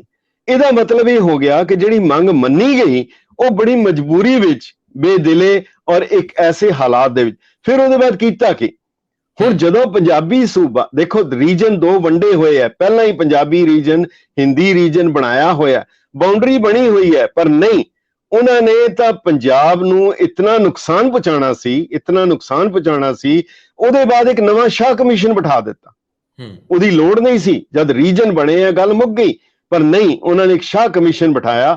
ਔਰ ਸ਼ਾਹ ਕਮਿਸ਼ਨ ਨੇ ਜਿਹੜੀ ਇੱਕ ਗੱਲ ਇਸ ਦੌਰਾਨ ਇੱਕ ਹੋਰ ਹੋਈ, 1961 ਦੀ ਜਨਗਣਨਾ, 1961 ਦੀ ਜਨਗਣਨਾ ਪੰਜਾਬ ਦੇ ਪੂਰੇ ਕਮਿਊਨਲ ਮਾਹੌਲ ਦੇ ਵਿੱਚ ਹੋਈ, ਔਰ ਹਰ ਕਿਸੇ ਨੇ ਲਿਖਿਆ, ਸਰਕਾਰੀ ਗੈਰ ਸਰਕਾਰੀ, ਹਰ ਬੰਦੇ ਨੇ ਕਿਹਾ ਉਹ ਜਨਗਣਨਾ ਬਿਲਕੁਲ ਝੂਠੀ ਸੀ, ਕਿਉਂਕਿ ਉਸ ਵੇਲੇ ਇਤਨਾ ਕਮਿਊਨਲੀ ਡਿਵਾਈਡਡ ਸੀ। ਜਿਹੜੇ ਮਰਦਮਸ਼ੁਮਾਰੀ ਦੇ ਅਫਸਰ ਜਾਂਦੇ ਸੀ, ਉਹ ਪੁੱਛਦੇ ਸੀ ਔਰਤਾਂ ਨੂੰ, ਬਜ਼ੁਰਗਾਂ ਨੂੰ, ਬੱਚਿਆਂ ਨੂੰ, ਉਹਨਾਂ ਨੂੰ ਕਿ ਤੁਹਾਡੀ ਮਾਂ ਬੋਲੀ ਕਿਹੜੀ ਹੈ, ਉਹ ਕਹਿੰਦੇ ਸੀ ਪੰਜਾਬੀ, ਉਹ ਪੱਪਾ ਲਿਖਣ ਦੀ ਬਜਾਏ ਹਾਹਾ ਪਾ ਦਿੰਦੇ ਸੀ। ਹਿੰਦੀ ਲਿਖ ਦਿੰਦੇ ਸੀਗੇ। ਔਰ ਉਹ ਸਾਰੇ ਦਾ ਸਾਰਾ ਉਸ ਮੁਤਾਬਕ ਪੰਜਾਬ ਇੱਕ ਹਿੰਦੀ ਮੈਜੋਰਿਟੀ ਸੂਬਾ ਹੈ। ਉਹਦਾ ਨਤੀਜਾ ਇਹ ਨਿਕਲਿਆ, ਸ਼ਾਹ ਕਮਿਸ਼ਨ ਨੇ ਜਾਣ-ਬੁੱਝ ਕੇ ਉਸ 1961 ਦੀ ਮਰਦਮਸ਼ੁਮਾਰੀ, 1961 ਦੀ ਜਨਗਣਨਾ ਨੂੰ ਆਧਾਰ ਬਣਾਇਆ, ਜਿਹੜਾ ਕਿ ਸਰਾਸਰ ਇੱਕ ਬਹੁਤ ਵੱਡਾ ਕਲੰਕ ਹੈ ਹਿੰਦੁਸਤਾਨ ਦੇ ਉਸ ਸਿਸਟਮ ਦੇ ਉੱਤੇ ਕਿ ਇਤਨੀ ਜ਼ਬਰਦਸਤ ਤੁਸੀਂ ਤਰੀਕੇ ਨਾਲ ਧੋਖਾ ਦੇ ਰਹੇ ਹੋ। ਖੈਰ, ਉਸ ਸ਼ਾਹ ਕਮਿਸ਼ਨ ਨੇ ਖਰੜ ਤਹਿਸੀਲ ਉਹ ਹਰਿਆਣੇ ਨੂੰ ਦੇ ਦਿੱਤੀ। ਹਰਿਆਣੇ ਦੀ ਮੰਗ ਨਹੀਂ ਸੀ, ਹਰਿਆਣੇ ਦੀ ਮੰਗ ਨਹੀਂ ਸੀ। ਇਤਨਾ ਹੀ ਨਹੀਂ ਕੀਤਾ, ਇੱਕ ਗੱਲ ਕਹਿਣੀ ਬਣਦੀ ਹੈ, ਇੰਦਰਾ ਗਾਂਧੀ ਨੇ ਜਦੋਂ ਦੇਖਿਆ ਇੱਕ ਧੱਕਾ ਇਤਨਾ ਜ਼ਿਆਦਾ ਹੋ ਰਿਹਾ ਸਭ ਕੁਝ ਕਰਕੇ, ਉਹਨੇ ਫਿਰ ਇੰਟਰਵੀਨ ਕੀਤਾ। ਉਹ ਫੈਸਲਾ ਉਹਨੇ ਸ਼ਾਹ ਦਾ ਨਹੀਂ ਮੰਨਿਆ ਖਰੜ ਤਹਿਸੀਲ ਦੇਣ ਦਾ। ਨਹੀਂ ਤਾਂ ਪਹਿਲੇ ਦੇ ਸਾਰੇ ਜਿੰਨੇ ਰਿਕਾਰਡਸ ਹੈ, ਜਿੰਨੇ ਮਰਦਮਸ਼ੁਮਾਰੀ ਦੇ, ਅੰਬਾਲਾ ਡਿਸਟ੍ਰਿਕਟ ਜਿਹੜਾ ਹੈਗਾ ਉਹ ਪੰਜਾਬੀ ਇਲਾਕਾ ਹੈਗਾ, ਪੂਰਾ ਪੰਜਾਬੀ ਇਲਾਕਾ ਹੈ। ਉਹ ਸਾਰੇ ਲੀਡਰਾਂ ਨੇ ਖੁਦ ਲਿਖਿਆ, ਪਰ ਨਹੀਂ, ਇੱਕ ਕਮਿਊਨਲ ਬੇਸਿਸ ਦੇ ਉੱਤੇ ਕਿ ਉਹਨਾਂ ਨੇ ਕਿਹਾ ਕਿ ਹਿੰਦੂਆਂ ਦੀ ਜ਼ਬਾਨ ਹਿੰਦੀ ਹੈ, ਸਿੱਖਾਂ ਦੀ ਪੰਜਾਬੀ ਹੈ। ਸੋ ਬੇਸਿਕਲੀ ਸਰ ਇੱਕ ਮਿੰਟ, ਉਹ ਜਿਹੜੀ ਕਹਿ ਰਹੇ ਸੀਗੇ ਸ਼ੁਰੂ ਚ ਮੰਗ ਸੀ ਕਿ ਪੰਜਾਬੀ ਬੋਲੀ ਦੇ ਆਧਾਰ ਤੇ ਚਾਹੀਦਾ, ਪਰ ਇਸ ਦੇ ਹੋਣ ਨਾਲ ਫਿਰ ਉਹਦੇ ਬਾਅਦ ਮਾਸਟਰ ਤਾਰਾ ਸਿੰਘ, ਹਰਗੁਰਨਾਥ ਸਿੰਘ, ਸਰਦਾਰ ਕਪੂਰ ਸਿੰਘ, ਠੇਕੇਦਾਰ ਸੁਰਜਨ ਸਿੰਘ, ਉਹ ਸਾਰੇ ਗਰੁੱਪ ਨੇ ਫਿਰ ਖੁੱਲ੍ਹੇਆਮ ਕਿਹਾ ਕਿ ਸਾਨੂੰ ਸਿੱਖ ਮੈਜੋਰਿਟੀ ਏਰੀਆ ਚਾਹੀਦਾ। ਔਰ ਇਹ ਕਰਨ ਦੇ ਨਾਲ ਇਹ ਹੋਇਆ ਕਿ ਉਹ ਜਿਹੜਾ ਫਿਰ ਬਣਿਆ, ਬੇਸਿਕਲੀ ਉਹ ਪੰਜਾਬੀ ਜਿਹੜੇ ਸੀਗੇ, ਬੇਸਿਕਲੀ ਪੰਜਾਬੀ ਸਨ, ਉਹਨਾਂ ਦੇ ਹਿੰਦੀ ਲਿਖਣ ਨਾਲ ਉਹ ਪੰਜਾਬ ਚੋਂ ਹਰਿਆਣੇ ਚਲੇ ਗਏ। ਆਉਣ ਵਾਲੀਆਂ ਜਨਰੇਸ਼ਨ ਪੁੱਛਣਗੀਆਂ, ਤੁਸੀਂ ਤਾਂ ਪੰਜਾਬੀ ਹੋ, ਤੁਸੀਂ ਨਾ ਹੁਣ ਪੰਜਾਬੀ ਰਹੇ ਨਹੀਂ, ਹਰਿਆਣਵੀ ਤੁਸੀਂ ਅਖਵਾ ਨਹੀਂ ਸਕਦੇ। ਇਹ ਜਿਹੜਾ ਇੱਕ ਵਰਚੁਅਲੀ ਉਹਨਾਂ ਨੇ ਖੁਦ ਹੀ ਸਿੱਖ ਮੈਜੋਰਿਟੀ ਸਟੇਟ ਜਿਹੜੀ ਹੈ ਇਹ ਬਣਾ ਦਿੱਤੀ। ਮਗਰ ਇਸ ਦੇ ਬਾਅਦ ਇੱਕ ਚੀਜ਼ ਹੋਰ ਬੜੀ ਇੰਪੋਰਟੈਂਟ ਹੈ, ਇੰਦਰਾ ਗਾਂਧੀ ਨੇ ਜਿਵੇਂ ਗੁੱਸੇ ਨਾਲ ਜਾਂ ਦੁਖੀ ਹੋ ਕੇ ਜਿਹੜੀ ਇਹ ਵੰਡ ਕੀਤੀ, ਫਿਰ ਇੱਕ ਹੋਰ ਵੱਡਾ ਧੱਕਾ ਕੀਤਾ। ਇਸ ਤੋਂ ਪਹਿਲੇ ਕਈ ਸਟੇਟਾਂ ਵੰਡੀਆਂ ਗਈਆਂ, ਕਿਸੇ ਦੇ ਨਾਲ ਕੋਈ ਐਸੀ ਗੱਲ ਨਹੀਂ ਹੋਈ, ਪਰ ਜਦੋਂ ਪੰਜਾਬ ਨੂੰ ਵੰਡਦੇ ਪਏ ਇਹਦੀ ਹਾਈ ਕੋਰਟ ਖੋਲੀ, ਇਹਦਾ ਹੈਡਵਰਕਸ ਖੋਲੇ, ਇਹਦੀ ਯੂਨੀਵਰਸਿਟੀ ਖੋਲੀ, ਸ਼੍ਰੋਮਣੀ ਕਮੇਟੀ ਖੋਲੀ, ਇਹਦੇ ਪਾਵਰ ਹਾਊਸ ਖੋਲੇ, ਇਹਨੂੰ ਐਸਾ ਕ੍ਰਿਪਲ ਕਰਕੇ ਸੁੱਟਿਆ ਤਾਂ ਕਿ ਉਹਨਾਂ ਦਾ ਇਹ ਸੀ ਕੁਝ ਦੇਰ ਬਾਅਦ ਅਕਾਲੀਆਂ ਨੂੰ ਲੋਕ ਗਾਲਾਂ ਕੱਢਣਗੇ, ਕੀ ਸੂਬਾ ਦਿੱਤਾ। ਹੁਣ ਵੀ ਕਿਹਾ ਜਾ ਰਿਹਾ ਕਿ ਤੁਸੀਂ ਛੋਟਾ ਕਰ ਦਿੱਤਾ। ਇੱਥੇ ਰੰਧਾਵਾ ਸਾਹਿਬ ਇੱਕ ਗੱਲ ਸਮਝਣੀ ਪਏਗੀ ਕਿ ਮਹਾਰਾਜਾ ਰਣਜੀਤ ਸਿੰਘ ਦੇ ਰਾਜ ਤੱਕ ਜਿੱਥੇ ਵੀ ਰਾਜ ਕਾਇਮ ਹੈ ਉਹ ਤਲਵਾਰ ਦੇ ਜ਼ੋਰ ਨਾਲ ਹੁੰਦਾ ਹੈ, ਪਰ ਫਸਟ ਵਰਲਡ ਵਾਰ ਦੇ ਬਾਅਦ ਜਿੱਥੇ ਵੀ ਕੋਈ ਹਕੂਮਤ ਆਈ ਹੈ ਉਹ ਸਿਰਾਂ ਦੀ ਗਿਣਤੀ ਨਾਲ ਹੈ, ਜਿਹਨੂੰ ਇਕਬਾਲ ਕਹਿੰਦਾ ਹੈ ਇਹ ਜਮਹੂਰੀਅਤ ਉਹ ਤਰਜ਼ ਅਮਲ ਹੈ ਜਹਾਂ ਸਿਰ ਗਿਨੇ ਜਾਤੇ ਹੈ ਤੌਲੇ ਨਹੀਂ ਜਾਤੇ। ਗੱਲ ਤਾਂ ਗਿਣਤੀ ਦੇ ਉੱਤੇ ਹੋਣਾ ਹੈ। ਔਰ ਇਹ ਜਦੋਂ ਨਜ਼ਰ ਆ ਗਈ, ਮਾਸਟਰ ਤਾਰਾ ਸਿੰਘ ਕਿਹਾ ਕਰਦੇ ਸੀ ਕਿ ਕੌਮ ਉਹ ਸਰਵਾਈ ਕਰੇਗੀ ਜਿਹਦੇ ਕੋਲ ਜਾਂ ਮੈਜੋਰਿਟੀ ਹੋਏ ਜਾਂ ਉਹਦੇ ਕੋਲ ਵੀਟੋ ਹੋਏ। ਵੀਟੋ ਹੋ ਨਹੀਂ ਸਕਦੀ। ਔਰ ਵਰਚੁਅਲੀ ਪੰਜਾਬੀ ਆਰੀਆ ਸਮਾਜ ਦੀ ਦੇਣ, ਉਹਨਾਂ ਨੇ ਹਿੰਦੀ ਨੂੰ ਆਪਣੀ ਮਾਂ ਬੋਲੀ ਲਿਖਾਣ ਕਰਕੇ ਪੰਜਾਬੀ ਇਲਾਕੇ ਚਲੇ ਗਏ। ਹੁਣ ਪੰਜਾਬ ਜੀ ਇੱਥੇ ਬਹੁਤ ਅਹਿਮ ਸਵਾਲ ਆ। ਦੋ ਘਟਨਾਵਾਂ, ਇੱਕ 65 ਦੀ ਜੰਗ ਜਿਹਦੇ ਤੋਂ ਬਾਅਦ ਦੇਸ਼ ਦੇ ਪ੍ਰਧਾਨ ਮੰਤਰੀ ਦਾ ਨਜ਼ਰੀਆ ਬਦਲ ਜਾਂਦਾ ਇਸ ਕੌਮ ਪ੍ਰਤੀ, ਔਰ ਉਹ ਇਹਨਾਂ ਨੂੰ ਫੇਵਰ ਕਰਨਾ ਚਾਹੁੰਦੇ ਸੀ। ਅਨਫੋਰਚੂਨੇਟਲੀ ਉਹਨਾਂ ਦੀ ਮੌਤ ਹੋ ਜਾਂਦੀ। ਦੂਜਾ ਪਹਿਲੂ, ਮੇਰੇ ਕੋਲ ਪਿਛਲੇ ਸਮੇਂ ਦੇ ਵਿੱਚ ਪੰਜਾਬ ਨਾਲ ਸੰਬੰਧਿਤ RSS ਦੇ ਇੱਕ ਆਗੂ ਸਟੂਡੀਓ ਤੇ ਆਏ, ਆਨਲਾਈਨ ਮੈਂ ਉਹਨਾਂ ਨੂੰ ਲਿਆ, ਲੇਕਿਨ ਉਹਨਾਂ ਨੇ ਮੈਨੂੰ ਇਹ ਗੱਲ ਕਹੀ ਕਿ RSS ਆਰੀਆ ਸਮਾਜ ਦੀ ਉਸ ਗਲਤੀ ਨੂੰ ਉਸ ਵੇਲੇ ਵੀ ਸੁਧਾਰਨ ਲਈ ਪੰਜਾਬ ਉਹਦੇ ਸਾਡੇ ਹੈੱਡ ਆਏ ਸੀ, ਜਦੋਂ ਜ਼ੋਰਦਾਰ ਤਰੀਕੇ ਨਾਲ ਪੰਜਾਬੀ ਦਾ ਵਿਰੋਧ ਹੋ ਰਿਹਾ ਸੀ ਔਰ ਹਿੰਦੀ ਨੂੰ 1961 ਦੀ ਸ਼ਾਇਦ ਗੱਲ ਹੈ ਲਿਖਾਉਣ ਲਈ ਕਿਹਾ ਜਾ ਰਿਹਾ ਸੀਗਾ ਜਨਗਣਨਾ 'ਚ, ਤੇ ਉਦੋਂ RSS ਦੇ ਆਗੂਆਂ ਨੇ ਘਰ ਘਰ ਜਾ ਕੇ ਸਾਰਾ ਭ੍ਰਮਣ ਕਰਕੇ ਉਹਦਾ ਵਿਰੋਧ ਕੀਤਾ ਸੀ। ਸੋ ਇਹਨਾਂ ਵਰਤਾਰਿਆਂ ਨੂੰ ਜੇ ਦੋ ਐਂਗਲ ਤੋਂ ਦੇਖਣਾ ਹੋਵੇ, ਮੈਂ ਸਪਸ਼ਟੀਕਰਨ ਚਾਹੁੰਦਾ ਤੁਹਾਡੇ ਤੋਂ, ਕਿਉਂਕਿ ਤੁਸੀਂ ਉਹ ਦੌਰ ਹੰਢਾਏ ਨੇ, ਦੇਖੇ ਨੇ, ਮੈਨੂੰ ਦੱਸਿਓ ਜ਼ਰਾ ਕਿ ਕੀ ਹੈ ਉਹ, ਸੱਚ ਕੀ ਹੈ? ਸੱਚਮੁੱਚ ਆਰੀਆ ਸਮਾਜੀਆਂ ਔਰ ਜਿਹੜਾ ਸੰਘ ਹੈ ਇਹਦੇ ਵਿੱਚ ਕੋਈ ਫਰਕ ਹੈਗਾ? ਕਿਉਂਕਿ ਅੱਜ ਤੱਕ ਨਖੇੜ ਹੀ ਨਹੀਂ ਆਪਾਂ ਲੋਕ ਕਰ ਪਾ ਰਹੇ ਕਿ ਕੌਣ ਪੰਜਾਬੀ ਔਰ ਪੰਜਾਬ ਦੇ ਖਿਲਾਫ ਵੀ ਖੜਾ ਹੈ ਤੇ ਕੌਣ ਹੱਕ 'ਚ ਖੜਾ। ਬੜਾ ਅਹਿਮ ਸਵਾਲ ਹੈ, ਉਹ ਬੜਾ ਇੱਕ ਦਿਲਚਸਪ ਵੀ ਹੈਗਾ। ਇਹ ਬਿਲਕੁਲ ਦਰੁਸਤ ਹੈ RSS ਰਾਸ਼ਟਰੀ ਸਵੈਮ ਸੇਵਕ ਸੰਘ ਗੁਰੂ ਗੋਲਵਾਲਕਰ ਉਹਨਾਂ ਨੇ ਇਹ ਕਿਹਾ ਸੀਗਾ ਕਿ ਪੰਜਾਬੀ ਹਿੰਦੂ ਗਲਤੀ ਕਰ ਰਿਹਾ, ਆਰੀਆ ਸਮਾਜੀ ਗਲਤੀ ਕਰ ਰਿਹਾ, ਇਹਦਾ ਖਮਿਆਜ਼ਾ ਤੁਹਾਨੂੰ ਭੁਗਤਣਾ ਪਏਗਾ। ਔਰ ਇਹ ਜਿਹੜੀ ਗੱਲ ਮੈਂ ਹੁਣੇ ਤੁਹਾਨੂੰ ਦੱਸੀ ਹੈ, ਉਹ ਪੰਜਾਬ ਚੋਂ ਆਪਣੇ ਆਪ ਹੀ ਬਾਹਰ ਹੋ ਗਏ, ਉਹਨਾਂ ਦੀ ਉਸਦੇ ਕਰਕੇ ਪੰਜਾਬ ਇੱਕ ਸਿੱਖ ਮੈਜੋਰਿਟੀ ਸਟੇਟ ਬਣਿਆ। ਇੱਕ ਗੱਲ ਤਾਂ ਸਹੀ ਹੈ, ਪਰ ਇੱਥੇ ਤੱਕ ਦੋਨਾਂ ਦਾ ਬੁਨਿਆਦੀ ਫਰਕ ਸੀਗਾ। ਪਰ ਦੂਜੇ ਪਾਸੇ ਇੱਕ ਜਿਹੜੀ ਚੀਜ਼ ਜਿਹਦੇ ਕਰਕੇ RSS ਦੇ ਸਿੱਖ ਨਜ਼ਦੀਕ ਨਹੀਂ ਜਾ ਸਕੇ, ਔਰ ਅੱਗੇ ਵੀ ਇੱਕ ਬੜਾ ਵੱਡਾ ਇਰੀਟੈਂਟ ਹੈਗਾ, ਉਹ ਸਿੱਖਾਂ ਨੂੰ ਇੱਕ ਵੱਖਰਾ ਧਰਮ, ਵੱਖਰਾ ਰਿਲੀਜਨ, ਵੱਖਰੀ ਕੌਮ ਨਹੀਂ ਮੰਨਦੇ। ਉਹਨਾਂ ਦੀਆਂ ਸਾਰੀਆਂ ਕਿਤਾਬਾਂ ਜਿਹੜੀਆਂ ਹੈਗੀਆਂ, ਗੁਰੂ ਗੋਲਵਾਲਕਰ ਦੀਆਂ ਲੈ ਲਓ ਜਾਂ ਸਾਵਰਕਰ ਦੀਆਂ ਲੈ ਲਓ, ਲਾਜਪਤ ਰਾਏ ਦੀਆਂ ਲੈ ਲਓ, ਕਿਸੇ ਦੀਆਂ ਵੀ ਲੈ ਲਓ, ਉਹ ਸਿੱਖਾਂ ਨੂੰ ਇੱਕ ਹਿੰਦੂਆਂ ਦਾ ਅੰਗ ਸਮਝਦੇ ਆ, ਇਹਨੂੰ ਇੰਡੀਪੈਂਡੈਂਟ ਕੌਮ ਨਹੀਂ ਮੰਨਦੇ ਹੈਗੇ। ਪਰ ਉਹਨਾਂ ਦੀ ਬਾਰ-ਬਾਰ ਹੈ। ਜਦੋਂ ਰਾਮ ਗੋਪਾਲ ਇਸੇ ਮਾਮਲੇ 'ਚ ਵੀ ਮੇਰੇ ਨਾਲ ਗੱਲ ਕਰਦੇ ਆ, ਪੰਜਾਬ ਦੇ ਵਿੱਚ ਕਾਫੀ ਰੂਟ ਲੈਵਲ ਤੇ ਕੰਮ ਕਰ ਰਿਹਾ ਔਰ ਉਸ ਦੇ ਉੱਪਰ ਨਾ ਜੁੜੇ ਆ, ਹਰਿਦੁਆਰ ਬੇਸਡ ਹੈਗੇ ਆ, ਉਹ ਮੈਨੂੰ ਕਹਿੰਦੇ ਆ ਕਿ ਅਸੀਂ ਕਦੇ ਵੀ ਇਹ ਗੱਲ ਨਹੀਂ ਕਹੀ ਕਿ ਸਿੱਖ ਇੱਕ ਵੱਖਰੀ ਕੌਮ ਨਹੀਂ।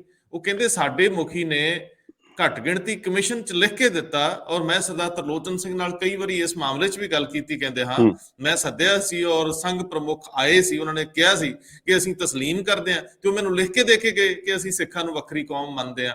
ਇਹ ਦਰਅਸਲ ਵਿਵਾਦ ਮੁੱਕਦੇ ਕਿਉਂ ਨਹੀਂ? ਇਹ ਜਿਹੜੇ ਪੈਂਤੜੇ ਆ, ਇਹ ਕਿਹਾ ਕੁਛ ਹੋਰ ਜਾਂਦਾ, ਮੁੜ ਕੇ ਜਿਵੇਂ ਅਕਸਰ ਸੰਘ ਮੁਖੀ ਤਾਂ ਕਹਿੰਦੇ ਰਹਿੰਦੇ ਆ ਕਿ ਇਹ ਹਿੰਦੂ ਆ, ਇੱਥੇ ਰਹਿਣ ਵਾਲੇ ਸਾਰੇ ਦੇ ਸਾਰੇ, ਉਹ ਚੀਜ਼ਾਂ ਸਮਾਨਾਂਤਰ ਚੱਲ ਰਹੀਆਂ ਨੇ। ਇਹ ਆਖਿਰਕਾਰ ਹੈ ਕਿੱਥੇ, ਪੰਗਾ ਕਿੱਥੇ? ਬਿਲਕੁਲ, ਤੁਸੀਂ ਬੜੀ ਅੱਛੀ ਗੱਲ ਕਰ ਰਹੇ ਹੋ ਔਰ ਬੜਾ ਇੱਕ ਅਹਿਮ ਸਵਾਲ ਹੈ। ਸਵਾਲ ਇਹ ਹੈਗਾ ਕਿ ਇੱਕ ਗੱਲ ਤਾਂ ਇੱਕ ਉੱਥੇ ਹੈਗੇ ਸੀ, ਬਜ਼ੁਰਗ ਸੀਗੇ, ਉਹ ਕਹਿੰਦੇ ਸੀ ਮੈਨੂੰ ਬਖਤਮ ਨਹੀਂ ਲਿਖਤਮ ਦਿਖਾਓ। ਹੁਣ ਜਿਹੜੀ ਲਿਖਤਮ ਹੈ, ਜਿਹੜੀ ਮੈਂ ਤੁਹਾਨੂੰ ਗੱਲ ਕਰ ਰਿਹਾ, ਲਿਖਤਮ ਦੇ ਵਿੱਚ ਉਹਨਾਂ ਦਾ ਹੈਗਾ, ਉਹ ਸਿੱਖਾਂ ਨੂੰ ਵੱਖਰਾ ਨਹੀਂ ਮੰਨਦੇ। ਲਿਖਤਮ ਜਿੰਨੀਆਂ ਲਿਖਤਾਂ ਹੈਗੀਆਂ, ਭਾਵੇਂ ਉਹ ਕਿਸੇ ਦੀਆਂ ਵੀ ਹੈਗੀਆਂ, ਭਾਵੇਂ ਉਹ ਦੀਨ ਦਿਆਲ ਉਪਾਧਿਆਏ ਦੀ ਹੈ, ਮੈਂ ਫਿਰ ਦੁਬਾਰਾ ਦੁਹਰਾ ਰਿਹਾ, ਭਾਵੇਂ ਉਹ ਗੁਰੂ ਗੋਲਵਾਲਕਰ ਦੀ ਹੈ, ਭਾਵੇਂ ਉਹ ਸਾਵਰਕਰ ਦੀ ਹੈ, ਭਾਵੇਂ ਜਿਹੜੇ ਉਹਨਾਂ ਦੇ ਇੰਟੈਲੈਕਚੁਅਲ ਜਾਂ ਜਿਹੜੇ ਆਈਡੀਓਲੌਗਸ ਹੈਗੇ ਆ, ਲਿਖਤ ਦੇ ਵਿੱਚ ਨਹੀਂ ਹੈਗੀ, ਲਿਖਤ ਦੇ ਵਿੱਚ ਨਹੀਂ ਹੈ। ਮਗਰ ਦੂਜੇ ਪਾਸੇ ਜਦੋਂ ਮੂੰਹ ਜ਼ਬਾਨੀ ਹੈ, ਤੇ ਮੂੰਹ ਜ਼ਬਾਨੀ ਕਿਸੇ ਨੂੰ ਵੀ ਕਹਿ ਦੋ, ਹੁਣ ਵੀ ਭਾਵੇਂ ਜਿੰਨੇ ਲੀਡਰ ਆਣਗੇ ਜਿੰਨਾ ਮਰਜ਼ੀ ਕਹੀ ਜਾਣ, ਸਵਾਲ ਤਾਂ ਜਿਹੜੀ ਲਿਖਤ ਹੈਗੀ ਹੈ ਉਹਨੂੰ ਕਿਵੇਂ ਕਰਦੇ? ਅਗਰ ਇਹ ਗੱਲ ਸਿੰਸੀਅਰ ਹੈ, ਅਗਰ ਉਹ ਚਾਹੁੰਦੇ ਹੈ, ਫਿਰ ਉਹਨਾਂ ਦੀ ਸਰਕਾਰ ਹੈ, ਸਭ ਕੁਝ ਹੈ। ਤੇ ਧਾਰਾ 25 ਦੇ ਵਿੱਚ ਜਿਹੜਾ ਭੁਲੇਖਾ ਹੈ, ਵੈਂਕਟਾਚਲਈਆ ਨੇ ਕਮਿਸ਼ਨ ਬਣਾਇਆ ਸਰਕਾਰ ਨੇ, ਉਹਨਾਂ ਨੇ ਕਿਹਾ ਕਿ ਧਾਰਾ 25 ਜਿਹੜੀ ਹੈ ਇਹ ਗਲਤ ਹੈ, ਇਹਦੇ ਵਿੱਚ ਭੁਲੇਖਾ ਪਾਉਂਦੀ ਹੈ, ਤੁਸੀਂ ਇਹਨੂੰ ਕਲੈਰੀਫਾਈ ਕਰ ਦਿਓ ਕਿ ਸਿੱਖ ਇੱਕ ਵੱਖਰੀ ਕੌਮ ਹੈਗੀ ਹੈ, ਤਾਂ ਕਿ ਇਹਨਾਂ ਦਾ ਸਾਰਾ ਕੁਝ ਹੋਏ। ਵੈਂਕਟਾਚਲਈਆ ਦੀ ਕਮਿਸ਼ਨ ਦੀ ਰਿਪੋਰਟ ਦੇ ਬਾਵਜੂਦ ਸਰਕਾਰ ਉਹਨੂੰ ਕਿਉਂ ਨਹੀਂ ਲਾਗੂ ਕਰ ਦਿੰਦੀ? ਕਿਉਂ ਨਹੀਂ ਉਸਨੂੰ ਕਰ ਦਿੰਦੇ? ਕਿਉਂ ਨਹੀਂ ਉਹਨੂੰ ਕਾਨੂੰਨ ਉਹਦਾ ਬਣਾ ਕੇ ਤੇ ਉਹ ਨਖੇੜਾ ਕਰ ਦਿੰਦੇ? ਮਗਰ ਉਹ ਕਰਨਾ ਨਹੀਂ ਚਾਹੁੰਦੇ, ਕਿਉਂਕਿ ਉਹਦੇ ਨਾਲ ਕਈ ਹੋਰ ਕਾਨੂੰਨ ਹੈ ਜਿਹੜੇ ਹਿੰਦੂ ਲਾਅ ਦੇ ਵਿੱਚ ਜੁੜੇ ਹੈ। ਹਾਂ, ਮੂੰਹ ਜ਼ਬਾਨੀ ਜ਼ਰੂਰ ਹੈ ਕਿ ਉਹ ਅਗਲੇ ਨੂੰ ਵੀ ਕਹਿਤਾ ਤੇ ਚਿੱਠੀ ਵੀ ਕਹਿਤੀ, ਤੇ ਤਰਲੋਚਨ ਸਿੰਘ ਜੀ ਨੇ ਵੀ ਕਹਿਤਾ, ਮੈਨੂੰ ਉਹਨਾਂ ਨੇ ਕਹਿਤਾ, ਹੁਣ ਮੈਨੂੰ ਆ ਕੇ ਕਹਿ ਦੇਣ ਨਹੀਂ ਅਸੀਂ ਨਹੀਂ ਹੈਗਾ, ਪਰ ਮੇਰੇ ਕੋਲ ਤੇ ਜਾਂ ਤੇ ਕਹਿ ਦੇਣ, ਇੱਕ ਬਿਆਨ ਇਹ ਵੀ ਦੇ ਦੇਣ, ਚਲੋ ਬਿਆਨ ਹੀ ਦੇ ਦੇਣ ਕਿ ਉਹ ਜਿਹੜੀਆਂ ਕਿਤਾਬਾਂ ਉਹ ਗਲਤ ਹੈ, ਅਸੀਂ ਉਹਨਾਂ ਨੂੰ ਨਹੀਂ ਮੰਨਦੇ। ਅੱਛਾ, ਹੁਣ ਮੈਂ ਸਰਦਾਰ ਸਾਹਿਬ, ਕਿਉਂਕਿ ਅਸੀਂ ਬਹੁਤ ਅੱਗੇ ਨਿਕਲ ਆਏ ਆ, ਸਾਡੇ ਕੋਲ ਬਹੁਤ ਥੋੜਾ ਸਮਾਂ ਬਚਿਆ, ਮੈਨੂੰ ਕਾਈਂਡਲੀ ਇਸ ਦਿਨ ਦੇ ਵਿੱਚ, ਅੱਜ 1 ਨਵੰਬਰ ਵਾਲੇ ਦਿਨ ਕਿਸ ਤਰ੍ਹਾਂ ਫੀਲ ਕਰਨਾ ਚਾਹੀਦਾ? ਤੁਹਾਨੂੰ ਲੱਗਦਾ ਕਿ ਮੈਂ ਬਣੀਆਂ ਬਣਾਈਆਂ ਧਾਰਨਾਵਾਂ ਤੇ ਚੱਲਾਂ, ਪਰਸੈਪਸ਼ਨਸ ਤੇ ਚੱਲਾਂ ਕਿ ਇਹ ਵੀ ਮਾੜੇ, ਇਹ ਵੀ ਮਾੜੇ, ਇਹ ਵੀ ਮਾੜੇ? ਮੈਂ ਕਿਸ ਤਰ੍ਹਾਂ ਸੋਚਾਂ? ਮੇਰੀ ਸੋਚ ਬਦਲ ਸਕਦੇ ਹੋ? ਮੈਨੂੰ ਇੰਝ ਲੱਗਦਾ ਕਿ ਸਾਡੇ ਇਸ ਵੇਲੇ ਜੇ ਕੋਈ ਵੀ ਵੱਡੀ ਅਹੁਦਾ ਭਰਨਾ ਹੋਵੇ, ਕੋਈ ਵੱਡਾ ਲੀਡਰ ਚੁਣਨਾ ਹੋਵੇ, ਮੈਂ ਕੋਈ ਯੂਨੀਵਰਸਿਟੀ ਦਾ ਵਾਈਸ ਚਾਂਸਲਰ ਦੇਖਣਾ ਹੋਵੇ, ਜਾਂ ਤਾਂ ਮੈਨੂੰ ਉਹਦੇ ਲਈ ਖੜਾ ਪੈਦਾ ਹੁੰਦਾ, ਲੀਡਰਸ਼ਿਪ ਦਾ ਕ੍ਰਾਈਸਿਸ ਪੈਦਾ ਹੋ ਗਿਆ। ਪੰਜਾਬ ਹੁਣ ਜੀਨੀਅਸ ਪੈਦਾ ਨਹੀਂ ਕਰਦਾ, ਔਰ ਉਹਦੇ ਪਿੱਛੇ ਫਹਿਰਿਸਤ ਉਹੀ ਆ ਜਿੱਦਾਂ ਦੀ ਸਾਡੀ ਸਕੂਲਿੰਗ, ਜਿੱਦਾਂ ਦਾ ਸਾਡਾ ਢਾਂਚਾ, ਜਿਵੇਂ ਅਸੀਂ ਅੱਗੇ ਵਧੇ। ਮੈਂ ਇਵੇਂ ਹੀ ਸੋਚਾਂ ਕਿ ਸੱਚਮੁੱਚ ਅਸੀਂ ਵੱਡੇ ਕ੍ਰਾਈਸਿਸ ਹੈ ਜਿਹਦੇ 'ਚ ਖਿਲਾਫ ਆ, ਪੋਲੀਟੀਕਲ, ਸਮਾਜਿਕ, ਧਾਰਮਿਕ, ਲੀਡਰਾਂ ਦਾ ਵੀ ਤੇ ਵਰਤਾਰਿਆਂ ਦਾ ਵੀ। ਕਿਹਨੂੰ ਦੋਸ਼ੀ ਮੰਨਾਂ? ਜਾਂ ਮੈਂ ਆਪਣੇ ਆਪ ਨੂੰ ਸੋਚਾਂ ਕਿ ਮੈਂ ਹੀ ਨਿਰਾਸ਼ਾਵਾਦੀ ਹਾਂ? ਰੰਧਾਵਾ ਸਾਹਿਬ, ਗੱਲ ਇਹ ਹੈ ਕਿ ਦੋਸ਼ ਕਿਸੇ ਵਿਅਕਤੀ ਦਾ ਨਹੀਂ, ਕਮੀ ਵਿਅਕਤੀਆਂ ਦੀ ਵੀ ਨਹੀਂ ਹੈ, ਕੌਮ ਦੇ ਵਿੱਚ ਬੜੇ, ਹਰ ਪਾਸੇ ਹਰ ਕੌਮ ਦੇ ਵਿੱਚ ਸਿਆਣੇ ਬੰਦੇ ਹੈ, ਬਹੁਤ ਕੁਰਬਾਨੀ ਵਾਲੇ ਹੈ, ਹਰ ਕੌਮ ਦੇ ਵਿੱਚ, ਸਾਡੇ ਨਹੀਂ, ਹਰ ਕੌਮ ਦੇ ਵਿੱਚ ਸਾਰਾ ਮੌਜੂਦ ਹੈ। ਹਿੰਦੁਸਤਾਨ ਦੇ ਵਿੱਚ ਇੰਨਾ ਕੈਲੀਬਰ ਹੈ ਔਰ ਇਤਨੀ ਪੋਟੈਂਸ਼ੀਅਲਿਟੀ ਹੈ ਕਿ ਸਾਰਾ ਕੁਝ ਕਰ ਸਕਦੇ ਆ। ਸਿਰਫ ਗੱਲ ਇਹ ਹੈ ਕਿ ਜਿਹੜੀਆਂ ਗਲਤੀਆਂ ਹੋਈਆਂ ਉਹਨੂੰ ਮੰਨਣਾ ਪਏਗਾ ਕਿ ਇਹ ਗਲਤ ਹੈ। ਹੁਣ ਜਿਵੇਂ 42 ਮੰਗਾਂ ਦੀ ਮੈਨੂੰ ਹੈਰਾਨੀ ਹੁੰਦੀ ਹੈ, ਸ਼੍ਰੋਮਣੀ ਅਕਾਲੀ ਦਲ ਅੱਜ ਵੀ ਜਦੋਂ ਕਰਦਾ ਹੈ ਉਹ ਲਿਸਟ ਛਾਪ ਰਿਹਾ ਜੀ, ਗੁਹਾਣਾ, ਫਲਾਣੀ ਤੇ ਰਤੜਾ ਤੇ ਸਿਰਸਾ ਤੇ ਫਲਾਣੇ ਇਲਾਕੇ ਤੇ ਕਾਂਗੜਾ ਤੇ ਉਹ ਇਲਾਕੇ ਮਿਲਣੇ ਚਾਹੀਦੇ ਹੈ, ਕਾਗਜ਼ਾਂ ਦੇ ਵਿੱਚ ਆ ਰਹੇ ਹੈ। ਉਹਨੂੰ ਦੱਸੋ ਕਿ ਕਿਉਂ ਹੋ ਰਿਹਾ, ਕੀ ਉਹਨਾਂ ਲਈ ਤੁਸੀਂ ਕੁਝ ਕਰਦੇ ਹੋ, ਜਾਂ 1966 ਤੋਂ ਲੈ ਕੇ ਹੁਣ ਤੱਕ ਕੇਵਲ ਕਾਗਜ਼ੀ ਕਾਰਵਾਈ ਕੀਤੀ ਹੈ, ਕੇਵਲ ਉਹਨਾਂ ਨੂੰ ਤੁਸੀਂ ਹਰ ਵਾਰੀ ਦੁਹਰਾਏ ਜਾਓਗੇ। ਔਰ ਇਸ ਕਰਕੇ ਜਿਹੜਾ ਆਧਾਰ ਪੰਜਾਬੀ ਸੂਬਾ ਨੂੰ ਰੱਦ ਕਰਨ ਦਾ ਬਿੱਲ ਨੂੰ ਅਕਾਲੀ ਦਲ ਨੇ ਰੱਦ ਕੀਤਾ, ਉਹ ਡਾਕੂਮੈਂਟ ਜ਼ਰੂਰ ਪੜੋ। ਉਹ ਡਾਕੂਮੈਂਟ ਇੱਕ ਦਸਤਾਵੇਜ਼ ਹੈ, ਉਹਦੇ ਵਿੱਚ ਕਿੱਥੇ ਕਿੱਥੇ ਧੋਖਾ ਦਿੱਤਾ, ਗਦਾਰੀਆਂ ਕੀਤੀਆਂ, ਉਹਦਾ ਨਾਂ ਹੀ ਹੈ ਬੈਟਰੀਅਲ ਆਫ ਦਾ ਸਿਕਸ। ਔਰ ਜਦੋਂ ਸਰਦਾਰ ਕਪੂਰ ਸਿੰਘ ਨੇ ਉਹ ਪੜ੍ਹਿਆ, ਬੜਾ ਜਿਸ ਵੇਲੇ ਉਹ ਸਪੀਚ ਦਿੱਤੀ, ਉਹਨਾਂ ਨੇ ਖੁਦ ਲਿਖਿਆ, ਸਰਦਾਰ ਕਪੂਰ ਸਿੰਘ ਨੇ, ਇਹ ਸਪੀਚ ਅਕਾਲੀ ਦਲ ਨੇ ਅਪਰੂਵ ਕੀਤੀ, ਮਾਸਟਰ ਤਾਰਾ ਸਿੰਘ ਨੇ ਇਹਦਾ ਡਰਾਫਟ ਖੁਦ ਅਪਰੂਵ ਕੀਤਾ, ਉਹਦੇ ਬਾਅਦ ਪੜ੍ਹਿਆ। ਨਾਲ ਇੱਕ ਗੱਲ ਉਹਨਾਂ ਨੇ ਹੋਰ ਲਿਖੀ, ਕਹਿੰਦੇ ਕਿ ਮੈਨੂੰ ਸਰਕਾਰ ਨੇ ਸਜ਼ਾ ਦਿੱਤੀ, ਮੈਨੂੰ ਜਿੰਨੀਆਂ ਤਕਲੀਫਾਂ ਦਿੱਤੀਆਂ, ਉਹਦਾ ਕਾਰਨ ਸਿਰਫ ਇੱਕੋ ਸੀਗਾ ਕਿ ਮੈਂ ਮਾਸਟਰ ਤਾਰਾ ਸਿੰਘ ਦੇ ਨਜ਼ਦੀਕ ਸੀਗਾ। ਔਰ ਨਾਲ ਉਹਨਾਂ ਨੇ ਲਿਖਿਆ, ਇੱਕ ਗੱਲ ਕਹੀ, ਕਹਿੰਦੇ ਕਿ ਮਾਸਟਰ ਤਾਰਾ ਸਿੰਘ ਜਿਹੜੀ ਚੀਜ਼ ਉਹ ਕਰਕੇ ਗਿਆ, ਜਿੱਥੇ ਛੱਡ ਕੇ ਗਿਆ, ਉਹਦੀ ਪ੍ਰਾਪਤੀ ਕੁਝ ਵੀ ਨਹੀਂ ਹੈਗੀ, ਮਗਰ ਇੱਕ ਪੈੜਾ ਪਾ ਗਿਆ, ਆਉਣ ਵਾਲਾ ਪੋਲਿਟਿਕਸ ਉਸ ਦੇ ਉੱਤੇ ਤੁਰੇਗਾ। ਸੋ ਉਹ ਜਿਹੜਾ ਦਸਤਾਵੇਜ਼ ਹੈਗਾ ਉਹਨੂੰ ਜ਼ਰੂਰ ਸਾਰਿਆਂ ਨੂੰ ਵਾਚਣਾ ਚਾਹੀਦਾ, ਉਹਦੇ ਵਿੱਚ ਲਿਖਿਆ ਕੀ ਹੈ। ਔਰ ਜਿਸ ਵੇਲੇ ਉਹਨਾਂ ਨੇ ਸਪੀਚ ਦਿੱਤੀ ਹੈ ਸਰਦਾਰ ਕਪੂਰ ਸਿੰਘ ਨੇ ਪਾਰਲੀਮੈਂਟ ਦੇ ਵਿੱਚ, ਔਰ ਉਹ ਸਪੀਚ ਦੇ ਬਾਅਦ ਇੱਕ ਕੋਈ ਕਾਂਗਰਸ ਦੇ MP ਸੀਗੇ, ਸ਼ਾਇਦ ਚੌਧਰੀ, ਮੈਨੂੰ ਭੁੱਲ ਗਿਆ, ਉਹ ਕਹਿਣ ਲੱਗੇ ਹੁਣੇ ਤੁਸੀਂ ਬਿਲਕੁਲ ਨੰਗੀ ਚਿੱਟੀ ਖੁੱਲੀ ਫਿਰਕਾ ਪ੍ਰਸਤ ਸਪੀਚ ਸੁਣ ਰਹੇ ਸੀਗੇ।